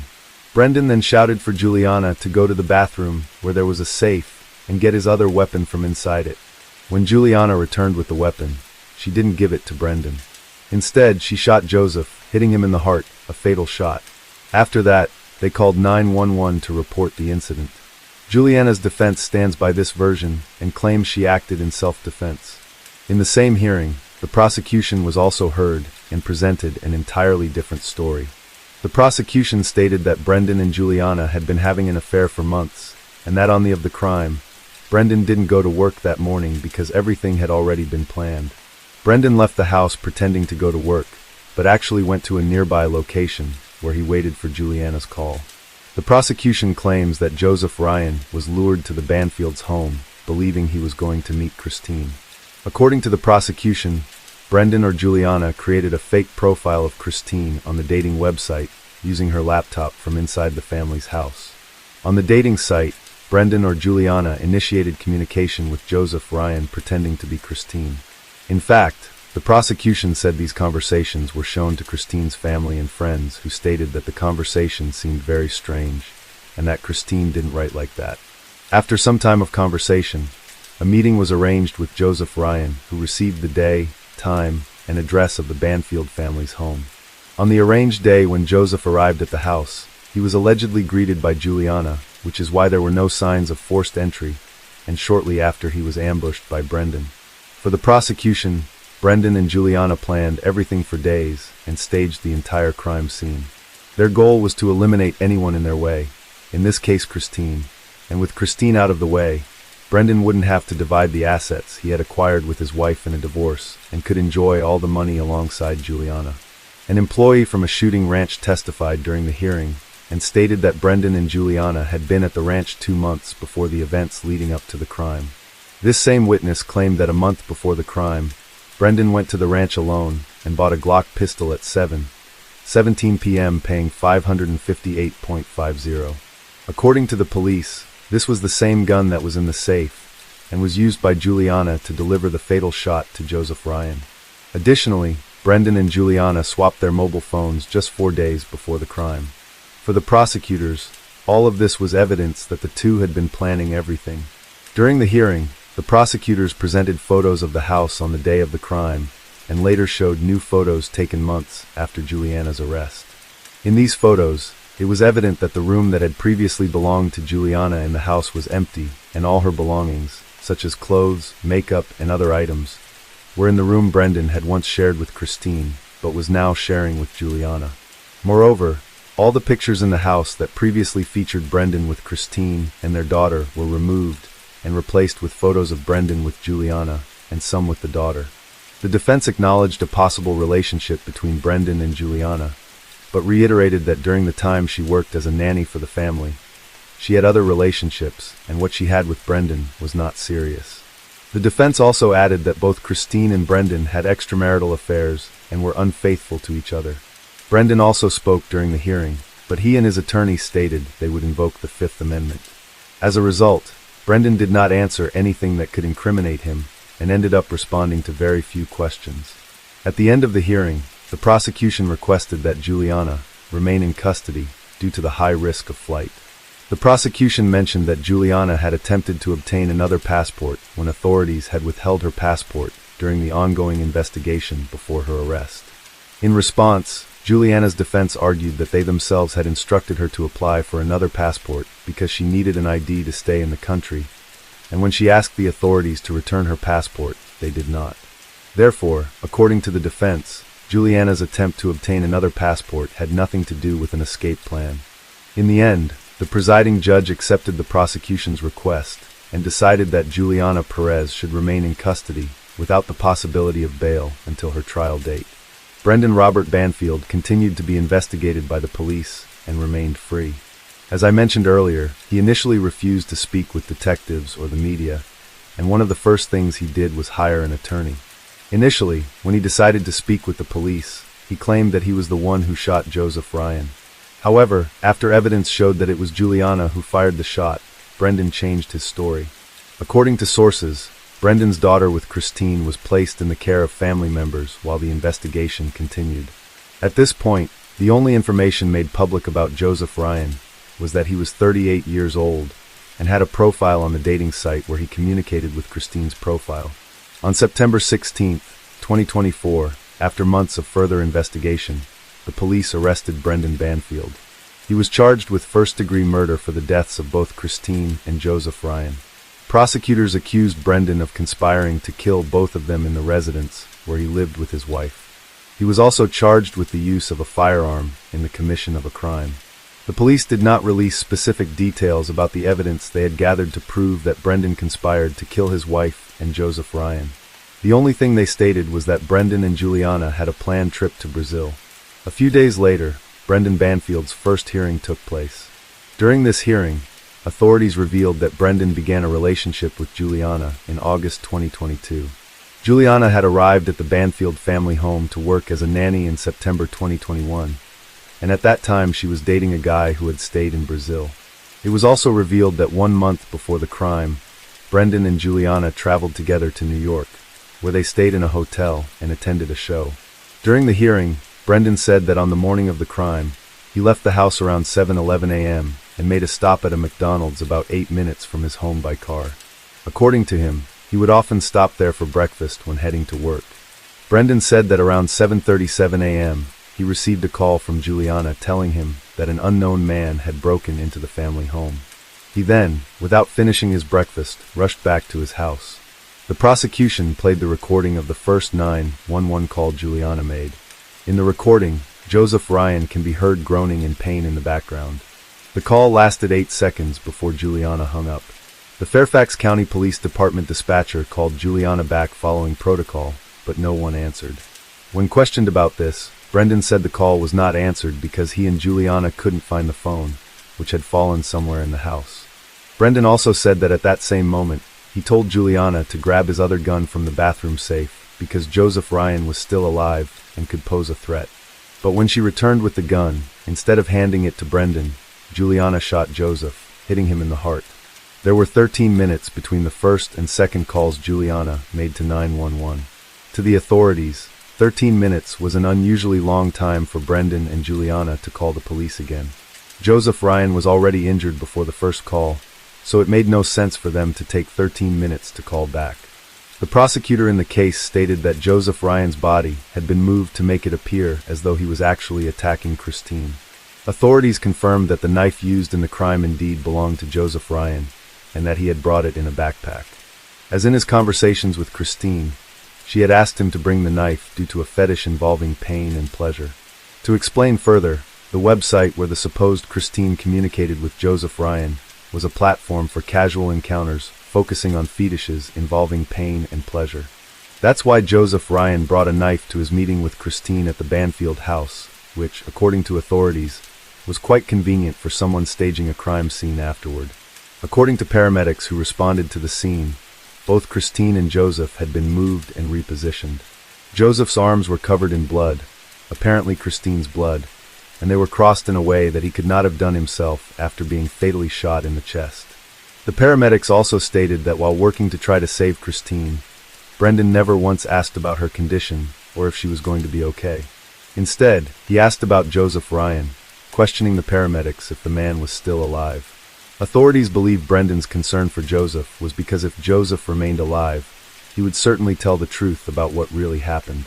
Additionally, evidence from blood spatter analysis in the room indicates that both Christine and Joseph had been moved before the paramedics arrived.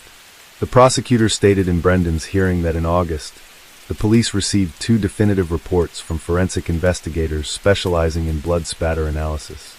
These reports were crucial in supporting the theory that the bodies of Joseph Ryan and Christine were moved and repositioned after they had been fatally injured. Days before the crime, Joseph Ryan allegedly told a friend about Christine, claiming that her marriage was not monogamous and that both she and Brendan were seeing other people with each other's consent. This statement from Joseph was based on his conversations with Christine online. In one of these conversations, Joseph Ryan reportedly sent Christine photos of the items he was bringing to their meeting, which included the knife, cuffs, and belts. Joseph allegedly mentioned that he would use the knife to cut Christine's pajamas. The police later found a woman's pajama cut in the room where the crime took place, though it wasn't immediately clear if Joseph had been the one to cut it. Joseph Ryan was known to share almost everything with his friends regarding the encounters he arranged through the website. During interviews with some of these friends, police discovered that Joseph had never spoken to Christine over the phone or in a video call. He had never heard her voice before the day of the crime. Why is this important? As mentioned earlier, authorities believe that the profile supposedly belonging to Christine on the site was actually created by someone else, likely Brendan or Juliana. If Joseph had spoken to Christine by phone, following the theory that she was not the one behind the profile, it would likely have been Juliana pretending to be Christine. However, Juliana has a strong Brazilian accent, which Joseph would likely have noticed and possibly mentioned to his friends.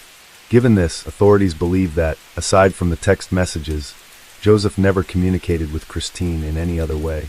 Friends of Joseph who were interviewed by the police also mentioned that he was never violent, and they did not believe he would have harmed Christine.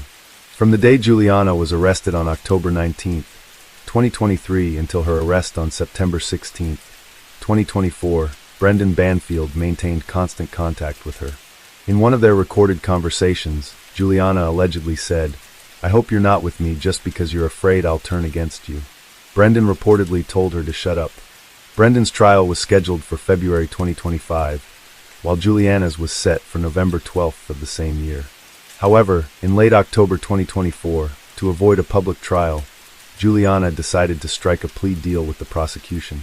As part of the deal, Juliana pleaded guilty to manslaughter and agreed to testify against Brendan during his trial in February 2025. The prosecutor indicated that Juliana's sentencing would only take place after Brendan's trial concluded, as her testimony would impact both the judge's decision and her own sentence. Authorities managed to piece together a timeline of events based on evidence in Juliana's confession. According to them, in August 2022, Brendan Banfield began an extramarital affair with Juliana Perez. In the fall of 2023, Brendan reportedly told Juliana that he wanted to get rid of his wife, Christine, and soon after, he started planning the crime. Brendan then created a fake profile for Christine on an adult dating site, primarily used for fetishes and fantasies involving pleasure and pain. Through this profile, Brendan communicated with various men, eventually starting a conversation with Joseph Ryan. After some time, Brendan arranged a meeting with Joseph at the Banfield family home on February 24, 2023. Joseph Ryan believed he was communicating with Christine Banfield and that he would meet her in person. In their conversations, where Brendan posed as Christine, he told Joseph that she wanted him to bring a knife and other items to the meeting, as she was interested in exploring some fantasies. A few days before the meeting, Brendan asked Juliana to speak with Joseph via voice call on Telegram, pretending to make everything seem more convincing. It is unclear whether Joseph noticed Juliana's Brazilian accent during the call. If he did, he didn't mention it to any of his friends.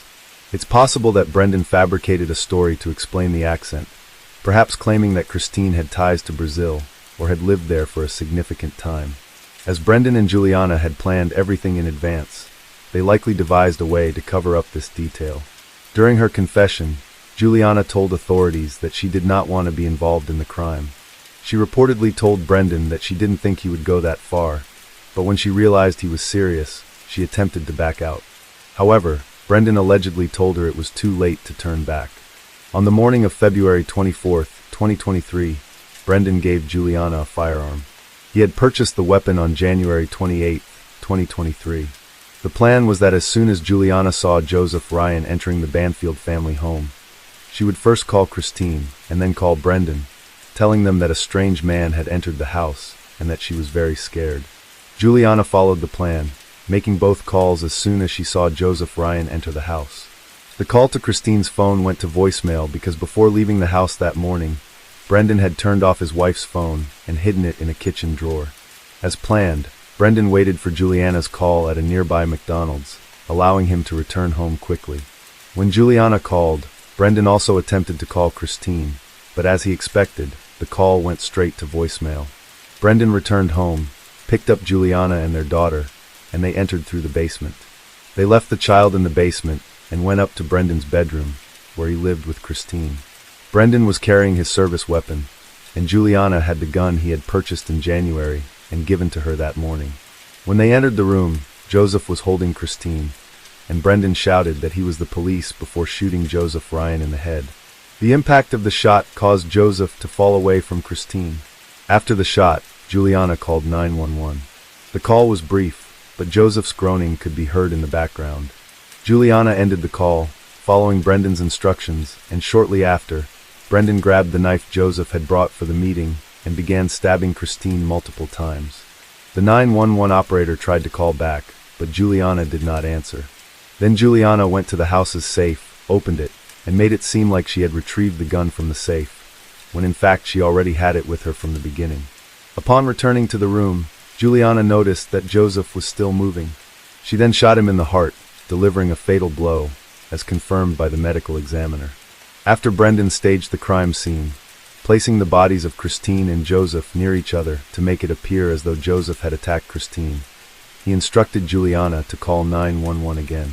In this second call, Juliana claimed that an intruder had broken into the Banfield house and attacked Christine. When the police and paramedics arrived, Brendan went to the hospital with Christine, while Juliana went to the police department with the couple's daughter. The rest of the story is now well known. An important detail is that when Brendan and Juliana went upstairs, Joseph was holding Christine, who was naked.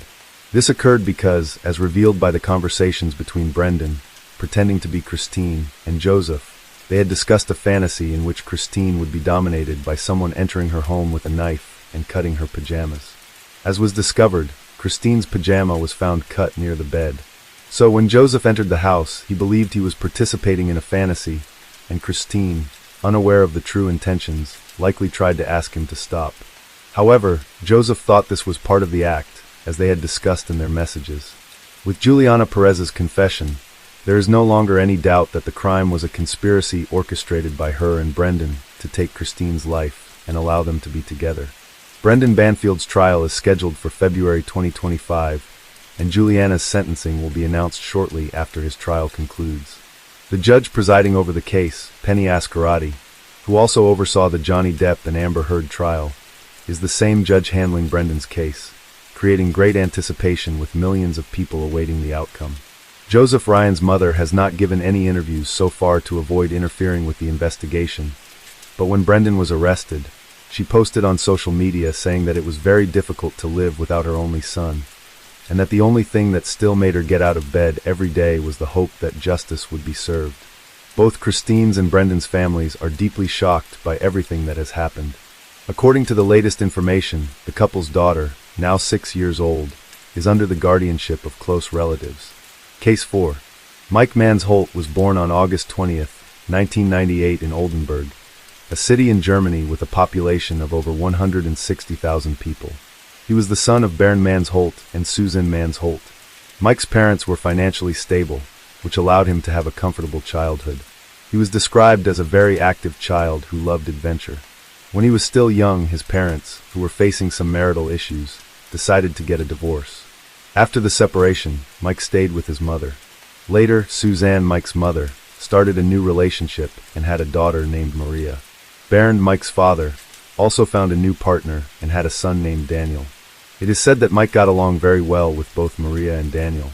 In fact, he had always wanted siblings to play with so he wouldn't feel lonely, just like most children. From a very young age, Mike developed a passion for traveling. He inherited this from his father, who took him on trips to various places, including Iceland, Scotland, and the Caribbean. They even crossed the Atlantic Ocean on a sailboat, a journey that lasted over 700 days and became an unforgettable adventure for them. Mike's father described him as a kind and polite boy who, despite his adventurous spirit, was a very calm person. In July 2016, Mike decided to take a trip to Malta. This was his first time traveling alone, without his parents, siblings, or even friends. Mike went to Malta to meet his girlfriend, who was taking a language course in the country. Since he was on vacation, he wanted to take the opportunity to spend some time with her. For those who don't know, Malta is an archipelago in the Mediterranean Sea, located 58 miles south of the island of Sicily, Italy. The country has a population of around 500,000 and a territory of 122 square miles. It is a beautiful destination that attracts thousands of tourists every year. Summer is the peak tourist season, as temperatures are considered high by European standards, often reaching around 90 degrees. This makes the country's stunning beaches incredibly crowded, crime rates are very low, and the island is also known as a major tax haven. Some might find it unusual that Mike's parents allowed him to travel alone at just 16 years old. However, according to his family, he had already traveled to almost every corner of the world and had gained a lot of experience. He knew how to handle situations that most people wouldn't, and he was also a very responsible young man. Mike arrived in Malta on July 8, 2016, specifically in Valletta, the country's capital, where he met up with his girlfriend. The two spent the next few days together, enjoying themselves and exploring the country. However, as the date to return to Germany approached, Mike decided he wanted to stay a few more days in Malta. So Mike's girlfriend returned to Germany alone, and he informed his parents that he would stay a bit longer to explore the island. Suzanne, Mike's mother, was at home in Germany, and Bernd, his father, was on vacation with his family in Croatia. Neither parent minded that Mike wanted to stay a few more days in Malta, so they approved his request. Mike stayed at a hotel in the city of Slima. Slima is located on Malta's northeast coast in the Northern Harbor District. It is an important residential and commercial area, as well as a shopping hub with bars, restaurants, and cafes. It is also the most densely populated city on the island. The hotel where Mike stayed is called Astra. Security camera footage from the hotel shows Mike leaving on the morning of July 18th. He left his room 105, around 8:39 a.m. At 9:10 a.m., he went to the hotel reception to ask for some information and chatted briefly with the staff. After that, Mike returned to his room where he stayed for almost an hour. He left his room in the hotel around 9:55 a.m. In the hotel security footage, you can see Mike wearing a blue t-shirt, carrying a black backpack over his shoulder, and holding a cell phone. Inside his backpack, Mike had packed a GoPro camera, a portable charger, documents, a credit card, and money. The day was hot and sunny, and Mike wanted to make the most of it. After leaving the hotel, Mike walked to a nearby port where he rented a mountain bike for the day. The bike he rented was a Lombardo in blue and black. At 10:11 a.m., Mike sent a voice message to his father on WhatsApp. In the message, Mike told his father that he had rented a bike and would be cycling around Malta that day, but that the roads were quite steep in some areas, so he would have to walk pushing the bike. He also mentioned that he would send a photo soon, but he never sent the photo, and that was the last time Bernd heard from his son. Although Mike didn't get in touch with his family afterward, they didn't suspect that something might have happened. To them, Mike was simply busy exploring the island that had captivated him. On July 22nd, Suzanne and Maria, Mike's mother and sister, went to the airport and waited for him there. Mike was supposed to have landed at that airport on that day, but he didn't show up. At first, Mike's mother and sister thought he might have landed in Frankfurt, where he would have had a layover. Susan then tried calling her son's phone, but it was turned off. She tried to reach him several times, but all her attempts failed. She then decided to contact the airline responsible for the flight Mike was supposed to take to Germany. That's when she discovered that Mike had never boarded the plane. After this discovery, Suzanne went straight to the police and reported her son's disappearance around 2 a.m. on July 23rd.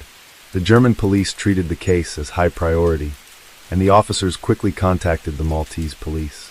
One of the German detectives received information that the Maltese police had already been searching for Mike for at least 2 days. Mike had not been seen on the island since the morning of July 18th, when he rented the mountain bike that he was supposed to return the following day, but never did. It was the manager of the Astra Hotel who reported Mike's disappearance to the Maltese authorities on July 20th. Mike was supposed to return to the hotel to collect his belongings and check out, but he never showed up. It had been 4 days since Mike was last seen by anyone, and the Maltese police were already searching for him in the area. In the meantime, no one from Malta contacted Mike's family in Germany to inform them about the situation. Some sources say it was because the authorities didn't have the contact details of Mike's family, while other sources claim it was due to negligence. In any case, when Bernd, Mike's father, found out about his son's disappearance, he paused his vacation and took the first available flight to Malta with Daniel, Mike's brother. Despite the situation, Bernd tried to remain calm. He kept trying to think of all the possible reasons why his son hadn't caught the flight he was supposed to take. He thought that perhaps Mike had missed the flight, maybe lost his phone, or perhaps his phone had been stolen. The family tried to stay optimistic throughout and believed that Mike would show up at any moment. What worried Bernd the most was the fact that Mike's phone was turned off. Bernd stayed in constant contact with the Maltese authorities and actively assisted in the search for his son. The police checked all the islands of Malta and looked into whether Mike had taken any local ferry or small aircraft. Thousands of flyers were distributed across various locations in the country, and all tips from informants were followed up on. Mike's mother stayed in Germany, but was kept informed about the progress of the search for her son. On July 24, 2016, Interpol joined the case, and the investigation became international, with Germany and Malta cooperating in the effort to find the boy. On July 26th, 8 days after his disappearance, the Maltese police received an anonymous tip about Mike. The source of this tip was never made public, and it is also unknown if the police ever discovered the identity of the person who made the call. The caller said that Mike was in an area with cliffs on the island's west coast. These cliffs, known as Dingley Cliffs, reach a height of approximately 820 feet. The place is quite popular with tourists, as it is the highest point on the island and offers a stunning view of the Mediterranean Sea. These cliffs are located near the Catacombs of Rabat, another very popular tourist site on the island.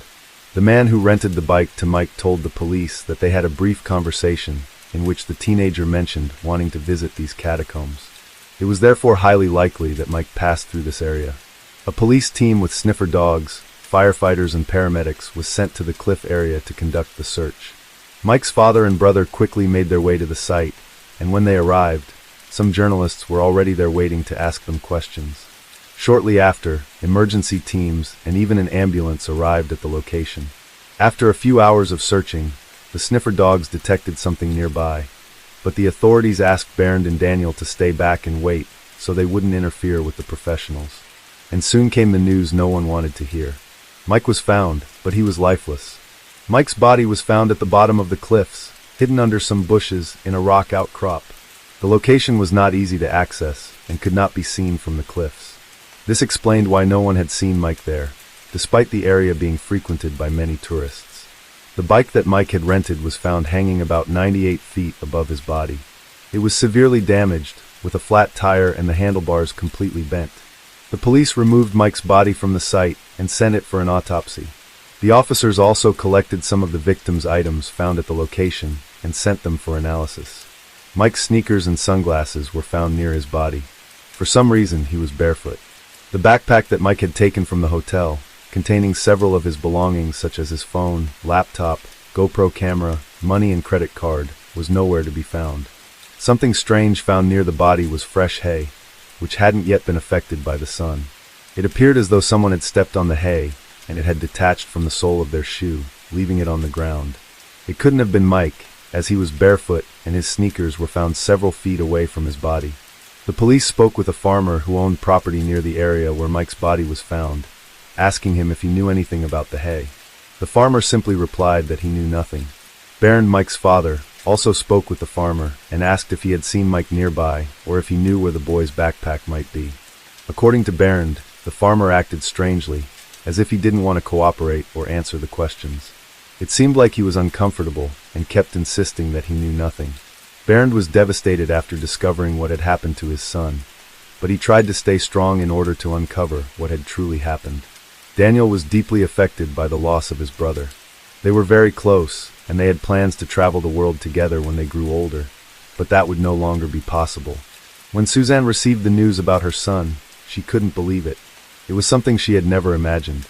Maria, too, was devastated by the loss of her brother. They had been together their whole lives, and now she would never see him again. Mike's girlfriend, who had already arrived in Germany a few days earlier, was deeply shaken by the news. She had been with him recently and couldn't wait for him to return home so they could see each other again. The case caused a huge uproar in Malta, as such an event was highly unusual for the island. It also gained significant attention in Germany, as the entire family was from there. During the investigation, many strange things began to happen. Mike used to film and take photos of almost every part of his trip to Malta, so finding his GoPro would have given the police a solid starting point for their investigation. Assuming Mike had filmed his entire journey that day, having the GoPro could have helped solve the case quickly. When Mike's body was found, the police in Malta cataloged and collected 3 items that belonged to him and were found near his body: his pair of sneakers, his sunglasses, and the GoPro case that Mike had been carrying. This case was attached to Mike's belt, but it's unclear whether he had the camera with him or if it was empty, as it mysteriously disappeared during the investigation. When the police were collecting Mike's body, Bernd asked them about the GoPro.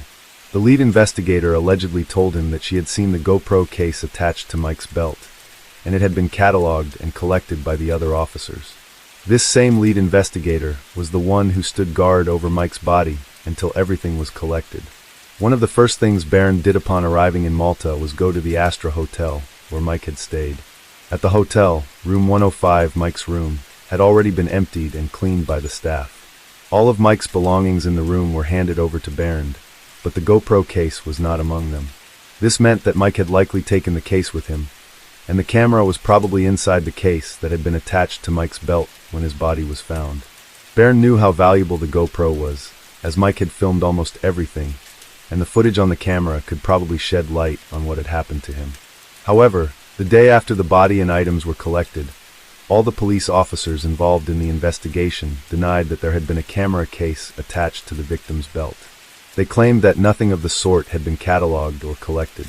Baron found this hard to believe, especially since the lead investigator herself had mentioned seeing the case on Mike's belt. Baron then spoke to the lead investigator who, like the other officers involved in the case, denied ever seeing the case or having collected it. That same day, the police declared that Mike had fallen from the cliff while riding his bike. However, the way Mike's body was found made it difficult to imagine that he had simply fallen, as the police suggested. If Mike had truly fallen while riding his bike, he would have fallen straight down. The location where Mike's body was found suggested that he had fallen backward, which would be highly unlikely in a natural fall. However, the police quickly declared that Mike's death was an accident, stating that he had fallen from more than 30 meters high and then rolled to the spot where the body was found. The coroner in charge of Mike's body analysis told Baron that Mike hadn't suffered, as he had broken his neck in 2 places during the fall, resulting in nearly instant death. However, at that point, an X-ray had not yet been done on Mike's body. So, it remains unclear if the coroner was able to make this assessment just by looking at and touching Mike's body, or if this was simply a lie. The autopsy report was finalized only a month later, confirming through DNA testing that the body was indeed Mike Mansholt's. According to the report, Mike had been dead for about 8 days when his body was discovered. This suggested that he died the same day he left the hotel to explore the island on his bike. The autopsy also concluded that Mike had no broken bones, which was extremely strange. If he had truly fallen from a height of more than 98 feet and struck the rocks of the cliff, he would have at least broken an arm. This finding contradicted what the coroner had told Baron, claiming that Mike had broken his neck in 2 places and didn't suffer. Mike had no broken bones, which meant the coroner's statement was a lie.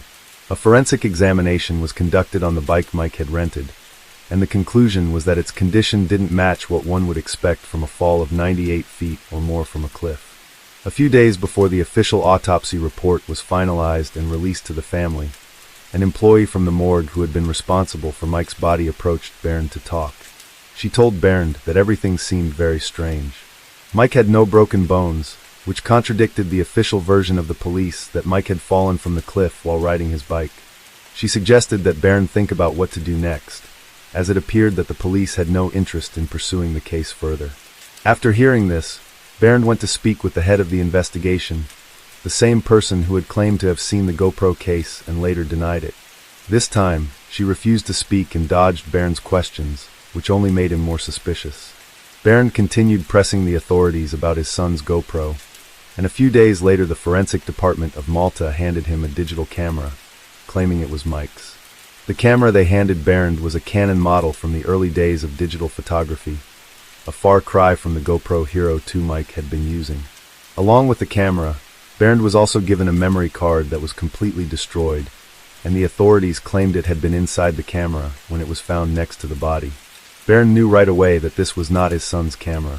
He believed the authorities had handed it to him, hoping he would stop asking about the real GoPro. By this point, Mike's family had grown very suspicious of the Malta police, and were trying to understand why they seemed completely uninterested in the case. It was beginning to look like the Maltese authorities were trying to hide something. Baron questioned some of the police officers about who might have stolen his son's belongings. Some officers responded by saying that no one from Malta would steal items from a body, suggesting that perhaps a tourist had taken them instead. The police also claimed to have tried pulling location records from Mike's phone carrier, but stated that they found nothing, no records at all. Frustrated with the inconsistencies and lack of interest from the Maltese authorities in pursuing the investigation, Baron was ready to make serious accusations. However, he had to return to Germany first to arrange his son's funeral and deal with other matters. Mike's body arrived in Germany on August 17, 2016, and it was at this point that new discoveries were made, adding to the mystery of the case. The funeral home staff, responsible for preparing Mike's body for burial, noticed some strange things. Mike's body seemed completely deflated, as if it were empty. Furthermore, he hadn't been embalmed or prepared for burial, which was problematic, as the investigation into his death was still ongoing. The fact that the Maltese authorities had not embalmed Mike's body created a serious issue for the German authorities, who couldn't properly conduct a second autopsy. The body smelled of decomposition, not formaldehyde or other preservation chemicals, as it should have. Upon noticing this, the funeral home staff immediately reported the issue to the German authorities. A police officer mentioned to the staff that the agents responsible for handling Mike's coffin, when it arrived at the airport, had noticed that the coffin seemed too light. Due to all these suspicions, Mike's body was sent to the Medical University of Hanover for further analysis. There, it was found that the body weighed only 16 kilograms, and upon opening it, it was discovered that all of his organs had been removed. The brain, heart, lungs, liver, pancreas, adrenal glands, right kidney, bladder, prostate, stomach, intestines, and other organs were missing. Only small fragments remained of the left kidney, diaphragm, spleen, and colon. This explained why Mike's body was so deflated and weighed only 35 pounds. It is normal for the main organs to be removed during an autopsy for further investigation.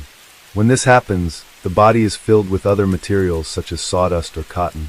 Alternatively, the organs that were removed are placed back once the autopsy is finished. If the organs are not returned, a report must be made to explain the reason, which was not done here. And of course, the body is never left in a vacuum like Mike's was. Mike's family was shocked when they learned that nearly all of his organs were missing from his body. Bernd even wrote a letter to the authorities in Malta, pleading for them to send his son's organs back so he could bury them with his child. A coroner from Malta responded to Bernd, claiming that Mike's organs had been eaten by animals before his body was found. This made no sense at all, since the initial autopsy report from Malta did not show any injuries that could be attributed to animals. Mike's body showed no visible wounds or bite marks from animals, for example. The public prosecutor's office of Oldenburg, the city where the family lived in Germany, decided to seize the body. What had initially been a case of a missing person found dead became a case of potential crime. As a result, the German authorities launched an investigation into Mike Mansholdt's death. The forensic doctors at the University of Hanover, who were responsible for analyzing Mike's body and discovered the absence of almost all his organs, requested a copy of the autopsy report carried out by the Maltese authorities, but they never received it. The forensic doctors stated that due to the lack of organs in the body, a second autopsy would provide very limited results that could not be compared with the results of the first autopsy. Later, Mike's parents filed a formal complaint against the Maltese authorities through their lawyers. In their communication, the victim's parents stated that during an email exchange with the coroner from Malta who performed the first autopsy on Mike, the man claimed that their son's organs had been eaten by rodents and that his brain had liquefied. Bernd and Suzanne decided to take the matter to court, requesting an investigation into how Mike's organs had disappeared. The German public prosecutors began working on the case and started to suspect that Mike may have been murdered. They also concluded that the Maltese coroners had done a very poor job. It was ordered that a new autopsy be performed on Mike's body, even though the body's condition was no longer the same as when it was first found, which would impair the report. This time, the Maltese coroners had to be present during the new autopsy to ensure legal security. No bite marks were found on the body, and there was no evidence of rodent activity, except for a small bite on the neck and an abrasion on the forearm. The possibility of rodents eating Mike's organs was completely ruled out. It was also reconfirmed that his body was intact when it was taken from the beach under the cliffs to the Maltese morgue with no wounds or bite marks. But the most important findings from this autopsy were that the body had not been embalmed in Malta, and as a result, it was too decomposed to determine the cause of death. There had been no proper embalming performed by the Maltese coroner. Thus, the last traces that could have helped determine the cause of death were lost forever. Another significant conclusion from the German authorities was that there was no evidence suggesting that Mike died from the 30-meter fall or more from the cliffs. The Germans also discovered that there were no major wounds found on Mike's skin. He had no broken bones, no broken ribs, no damage to soft tissues, and no bruises. Mike's spine was intact. Internal bleeding couldn't be ruled out or confirmed because there were no organs to investigate. In any case, the German authorities considered this possibility to be low, as internal bleeding would have been accompanied by bruising or external damage, which was not found on Mike. A fall from more than 98 feet was considered virtually impossible, especially since the victim had no broken bones. Due to the advanced state of decomposition, the possibility of murder was not ruled out. Despite these conclusions by the German authorities, the Maltese authorities maintained their version that Mike died in a tragic accident from falling off a cliff. In the first autopsy performed on Mike's body at the beginning of the investigation by the Maltese, 3 people were present, including the country's chief forensic doctor, Professor Mario Seri. He is a highly respected man in Malta, having received several awards for his work. Dr. Mario was present at the site where the body was found and also conducted the autopsy. However, when Bernd and journalists asked for additional information, he refused to provide further details.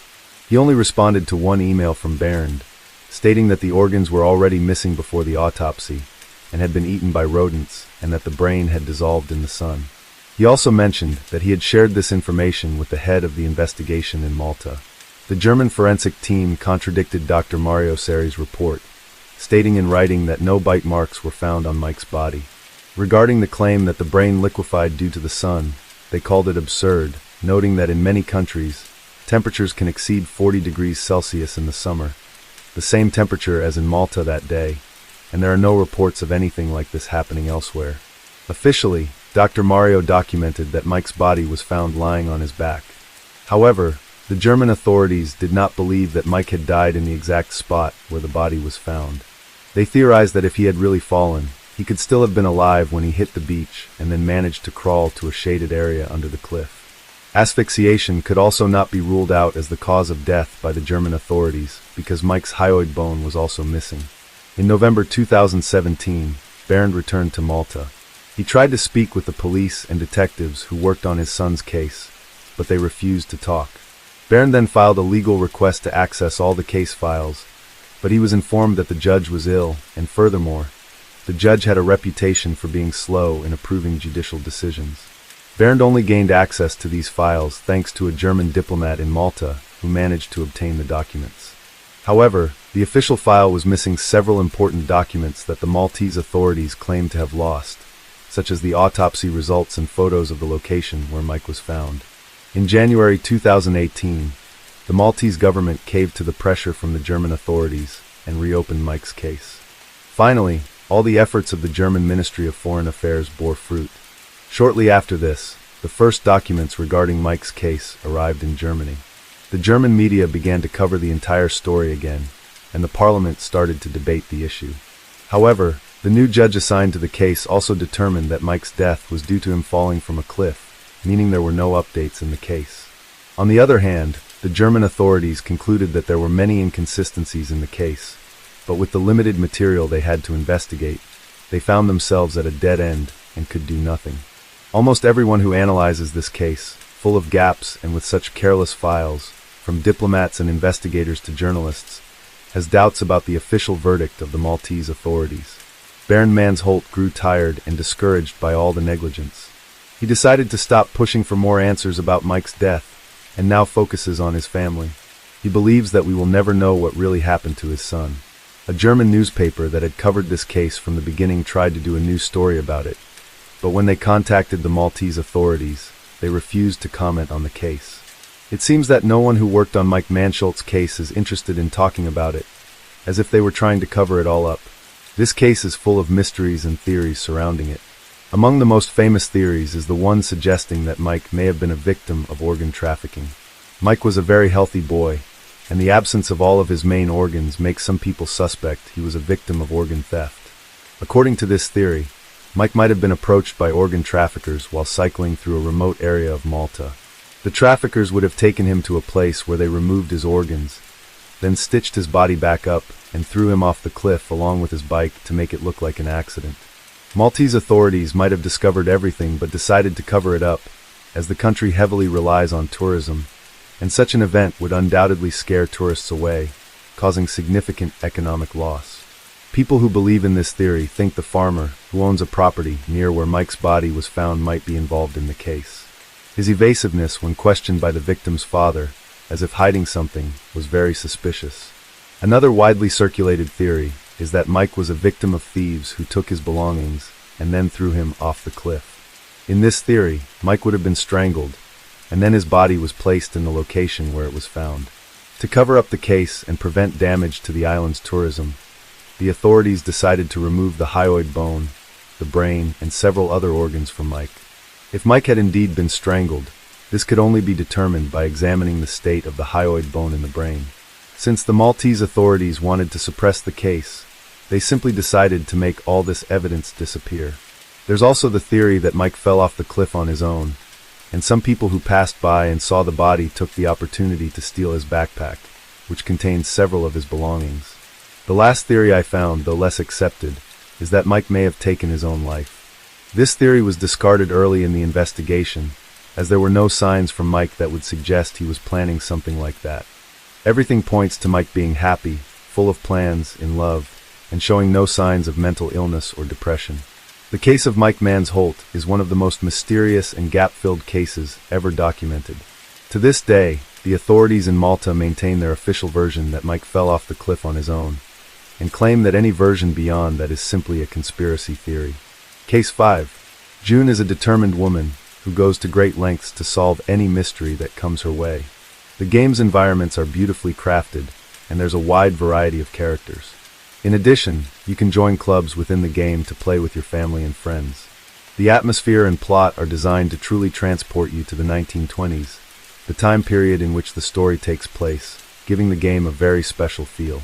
New chapters are released every week, so you'll never get bored as the game always brings something new. The best part is that the challenges really sharpen your detective skills. I'm sure you'll spend hours having fun and relaxing. I really enjoyed the game and play whenever I have time. The game is free and you can download it through my QR code, which is on the screen, or via the link I'll leave in my pinned comment.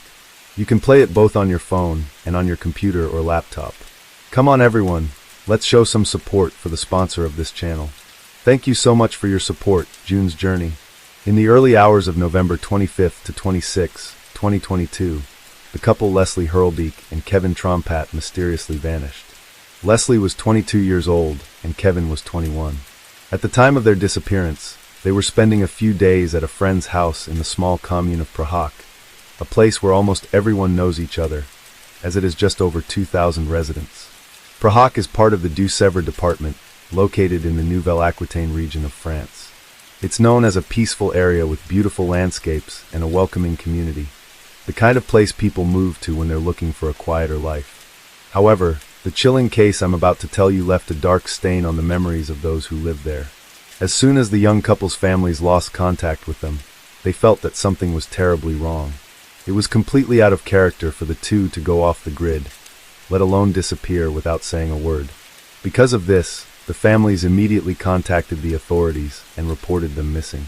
During the investigation, police discovered that the couple had arrived in Prahak on November 25th, around 5:30 p.m. They were supposed to spend the night at the home of a man named Nicholas Renew, a friend of Kevin's. Before that, the couple had dropped off some of their belongings and Leslie's dog Onyx at the house of Tom Trulett, another friend who had lent them the place. Tom was a mutual friend of both Leslie and Kevin. In fact, he was the one who introduced them during a party. Both Nicholas's house and Tom's house were located on the same street and were about 33 feet apart. After handing over the keys to his place, Tom left for a party in the nearby town of La Crèche. Leslie and Kevin stayed alone at Tom's house and later decided to go over to Nicholas' place, bringing Onyx along. They spent a few hours at Nicholas' home, and around 3 a.m. they decided to head back to Tom's house to spend the night. However, after leaving Nicholas's house, the couple and their dog Onyx vanished without a trace. Nicholas Renew was the last person to see them. During interviews with the families, police learned that Leslie and Kevin had only been together for about 3 weeks. The couple lived in the French department of Charente-Maritimes, which borders Deux-Sèvres, the department where they went missing. Their families said they had planned to spend a few days in the small commune of Prahak, staying at friends' houses. Leslie often brought Onyx along when visiting nearby places. She had Onyx for almost 3 years, and Kevin didn't mind her bringing the dog, since he liked animals. Kevin's family said he loved nature and enjoyed hiking, something he and Leslie had in common. They also said Kevin was unemployed at the time, but he had recently bought a Mercedes Sprinter van and was renovating it with plans to turn it into a work vehicle. Kevin didn't have a very good childhood. His father was arrested when he was still very young, and from that point on, he had to learn to fend for himself, as the family started facing hardships. Leslie, on the other hand, was described by her family as an outgoing person who loved animals and being at parties. She made friends easily and was almost always surrounded by people. She had a twin brother to whom she was very close. Her mother had passed away a few years earlier, something that was very hard on her. According to sources, Leslie owned a business that offered painting services for homes and commercial buildings. The company was called LH Painting, L for Leslie and H for Hurlbake. She wanted to have something of her own, something to be proud of, which is why she used her first and last name in the company's name. It's unclear exactly how long Leslie had been running the business, but what's known is that she had many clients. Before meeting Kevin, Leslie had been married for a few years, but things with her husband began to fall apart, and they separated in June 2022. According to sources, Leslie and met in October 2022. The couple had planned to take a few days off, specifically November 25th, 26th, and 27th.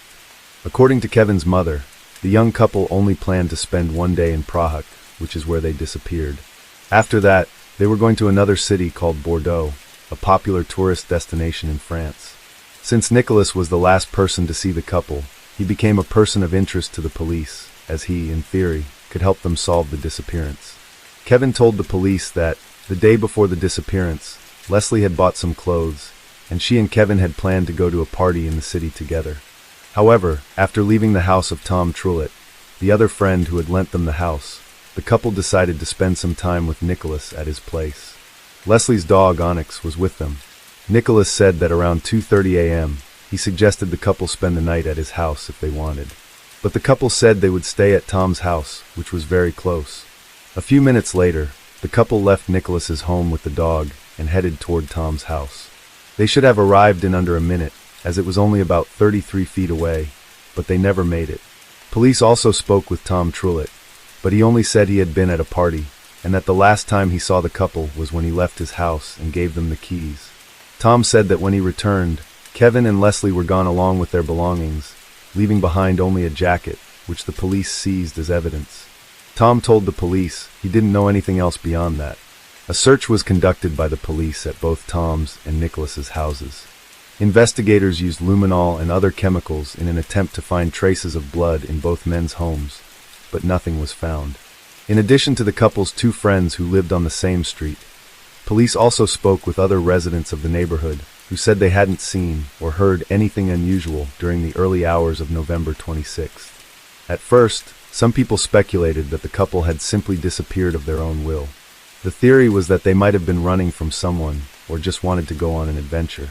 The family strongly disagreed with these assumptions, saying they would never do something like that. Moreover, during a search of Kevin and Leslie's homes, police discovered that the couple hadn't taken many belongings, just enough for a few days away. Leslie's van, a white Peugeot partner she used for her building painting projects, was found parked in town.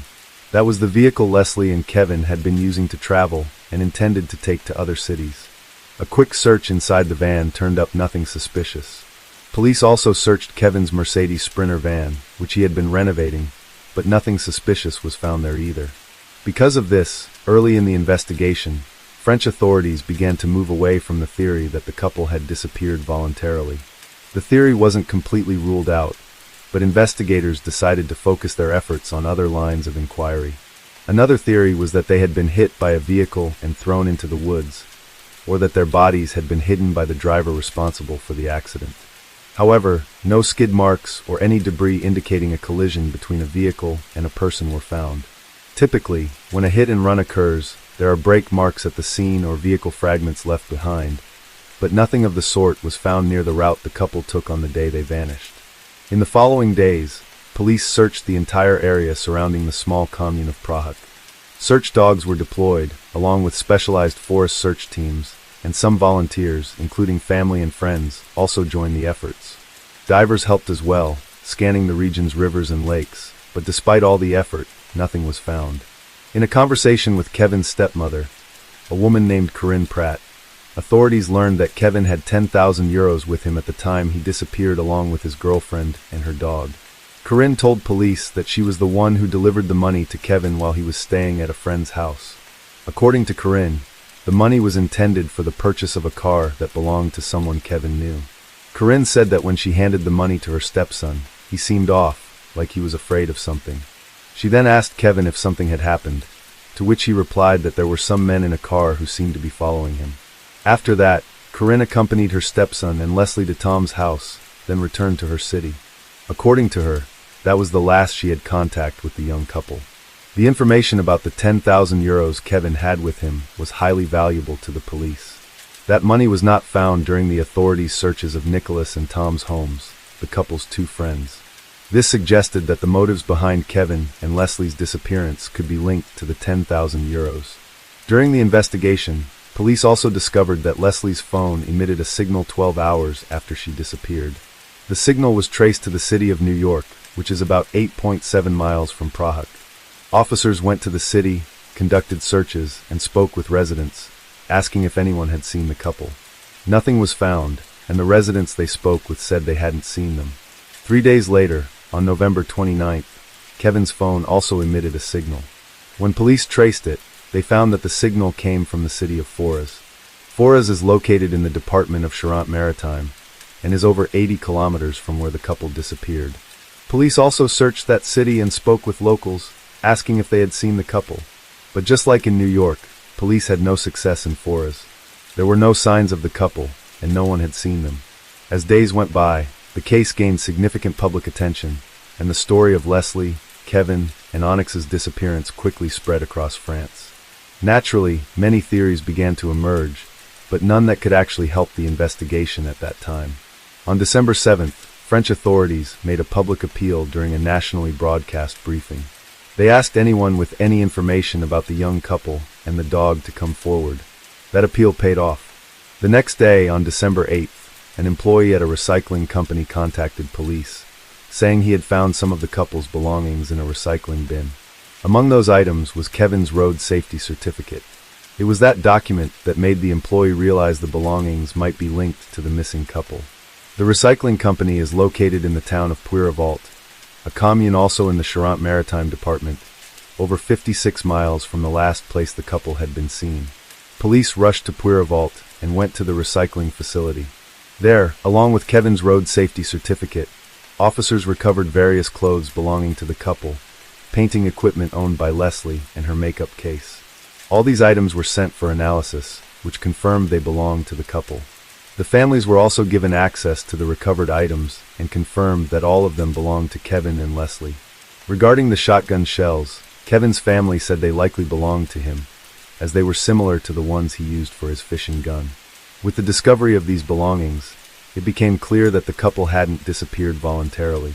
It made no sense for them to get rid of those personal items. Everything pointed to the involvement of one or more people in whatever had happened to them, and that possibility deeply shook the family. On December 12, 2022, authorities officially opened a kidnapping investigation. Search efforts continued, but no trace of the young couple or their dog was found. The family, filled with anguish, had to spend Christmas and New Year's without Kevin and Leslie. It was the first Christmas and New Year's the two had ever spent away from their families in years. In early January 2023, new searches were carried out. On January 2nd, a dog's body was found not far from where the couple had gone missing. The size and fur matched Onyx's, but due to the advanced state of decomposition, it wasn't possible to confirm whether it was indeed Leslie's dog. This new discovery left the couple's families even more desperate, because if the dog was Onyx, it strongly suggested that something terrible had happened to Kevin and Leslie. Leslie would never abandon her dog or do anything like that to him, so it was very likely that she and Kevin had met the same fate as the animal. On January 5th, dozens of volunteers gathered for another search. This search was organized by Corinne Pratt, Kevin's stepmother, who managed to bring together over 100 people through social media. A few days earlier, Corinne had visited a fortune teller who told her the search should focus on Prague and the surrounding areas. Altogether, they covered several miles in search of the couple or any trace of them, but nothing was found. On January 14th, another search was held, this time organized by Guy, Kevin's father, and his family. Journalists who were present reported that the whole operation was chaotic, there was no clear coordination, and many volunteers were lost and had no idea where they were supposed to search. Once again, the search yielded no results, and the mystery surrounding the disappearance of Kevin, Leslie, and Onyx remained unsolved. On February 28, 2023, French authorities arrested Tom Trullet, who at the time was staying at his father's house. Just to remind you, Tom was a mutual friend of Leslie and Kevin. He was the one who introduced them, and also the one who lent his house, so they could spend the night on the day they disappeared. According to the police, Tom had been summoned multiple times to testify, and his statements were inconsistent. This raised suspicions and led the authorities to consider him the prime suspect in the couple's disappearance. During the investigation, police found out that Tom had exchanged messages with Leslie shortly before she disappeared. In those messages, time-stamped at 2:53 a.m., Leslie told Tom she was feeling extremely unwell after taking a synthetic drug he had given her. On top of that, Tom's phone geolocation placed him in Prague at the time the couple disappeared, information that contradicted his earlier statements. In his first interviews with the police, Tom claimed the last time he spoke with Leslie and Kevin was shortly before heading to a party in another town. He never mentioned the messages exchanged with Leslie just before she went missing. He also told investigators he spent the entire night at the party, but as mentioned, his phone data showed he had arrived in Prague much earlier than he claimed. This indicated that Tom was in Prague when the couple and their dog were abducted. To the authorities, it was clear that Tom was lying, and if he was lying, it was because he had something to hide.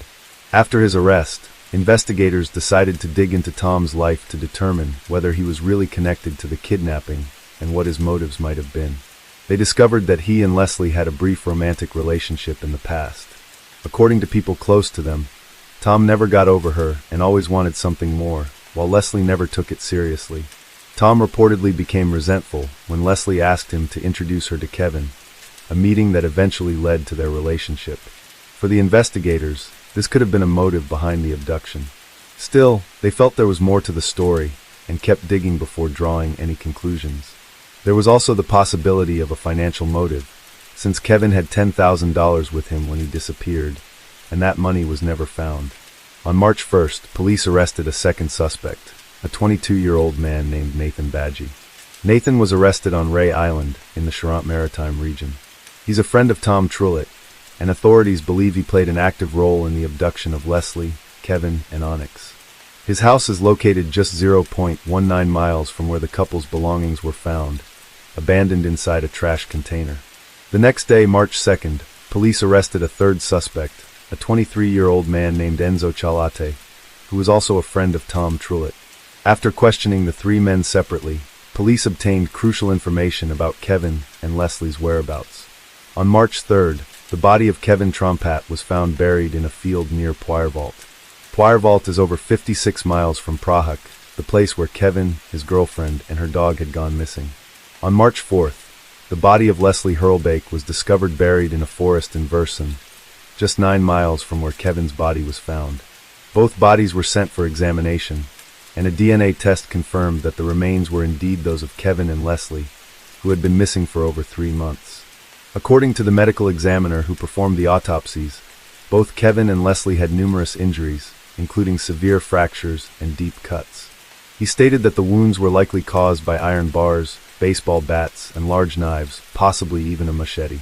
He concluded that the couple had been beaten to death. The cause of death for both was internal and external bleeding. According to the medical examiner, Leslie was not a victim of forced relations, something the authorities had suspected during the investigation. As for Onyx, Leslie's dog, the suspects claimed they abandoned him on a road near Prague. However, police don't believe that version. If it were true, someone likely would have found the dog and reported it by now. The case gained major attention, and many photos of Leslie with Onyx were shared widely in the media and on social networks. Because of that, a lot of people in France were aware of the dog and would likely have recognized him if they had seen him. For the authorities, it's far more likely that the decomposed dog found on January 2nd was Onyx, even if it couldn't be officially confirmed. The discovery of Leslie Hurlbeck and Kevin Trompat's bodies devastated their families and friends. Even though they knew it was unlikely the two were still alive, deep down there was still some hope. The French media heavily covered the case after the discovery, and many people who had been following the story of the young couple were heartbroken. Kevin Trompat's funeral was held on March 16th in the French commune of New York. Leslie Hurlbeck's funeral took place on March 18th in the commune of La Rochelle. Both funerals were attended by family and friends and were marked by deep sorrow and outrage. On April 12, 2023, police arrested 2 more suspects believed to be involved in the crime. They were identified as Stephen Matthew, 24, and Mick Elzadi, 22. With their arrests, all 5 men were formally charged with kidnapping, murder, and concealment of a corpse. Through evidence gathered during the investigation, police were able to reconstruct the sequence of events leading up to the crime that night. According to what was uncovered after leaving Nicholas Renou's house around 3 a.m., Kevin, Leslie, and Onyx went to Tom Trullett's house where they were supposed to spend the night. It's worth noting that Nicholas Renou's and Tom Trullett's houses are on the same street, just a few meters apart. When they arrived at Tom's place, he wasn't there.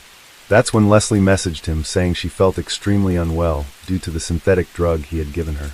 Just minutes later, Tom arrived, contrary to what he had told police, claiming he was at a party in another city and only returned home hours later.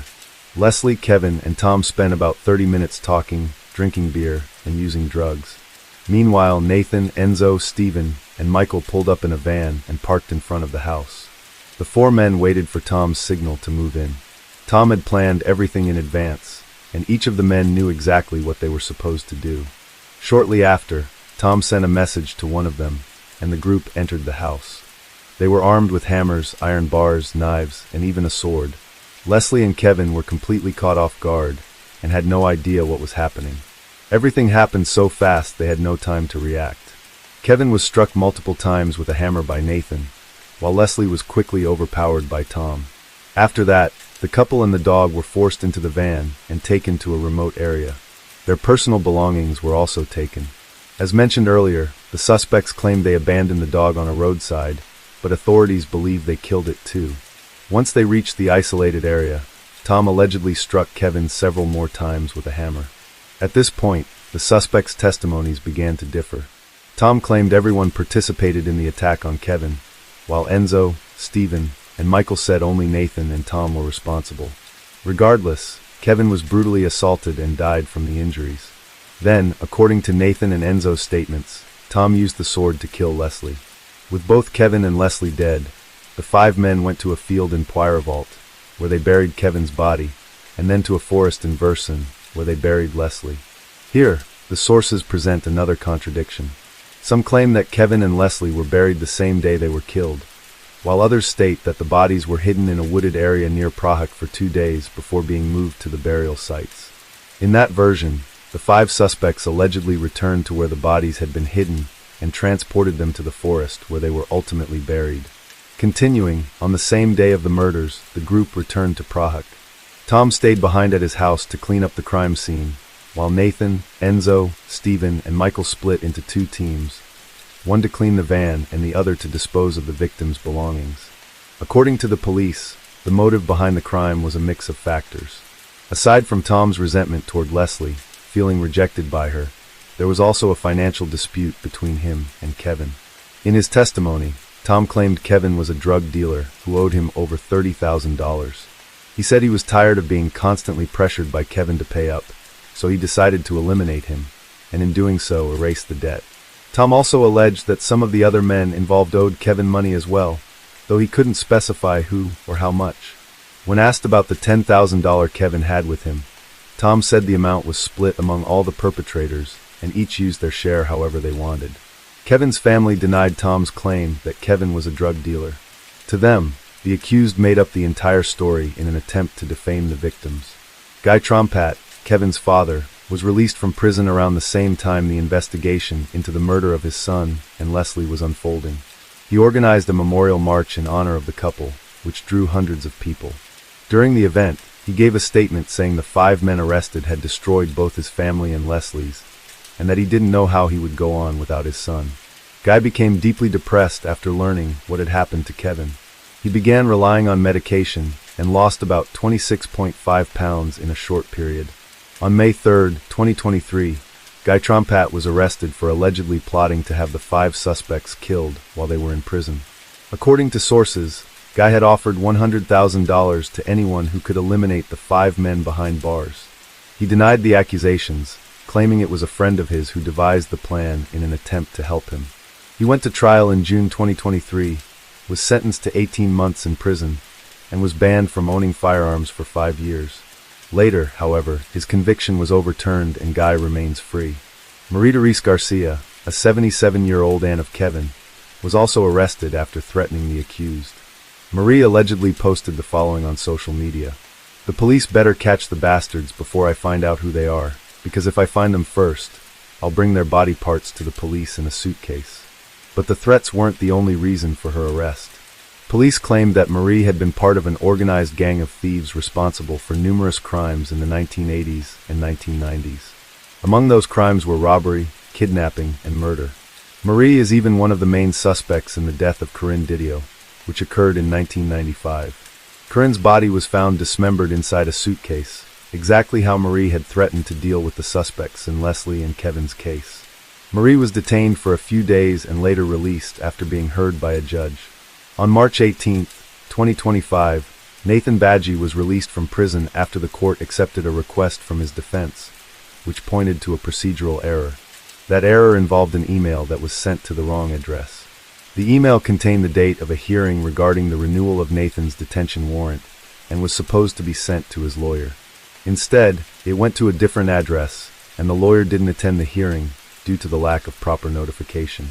Because of that, the defense argued that Nathan was being held illegally and filed a motion that the court accepted, leading to his release. The families of Kevin and Leslie were outraged by the decision, calling it absurd. Although Nathan was released, he must follow several restrictions imposed by the court, including not leaving the city where he resides. He will remain free while awaiting trial. Currently, Tom, Enzo, Stephen, and Michael are still in custody, awaiting their trials, which, according to sources, are expected to take place later this year. Under French law, they could face life imprisonment with the possibility of parole after 30 years.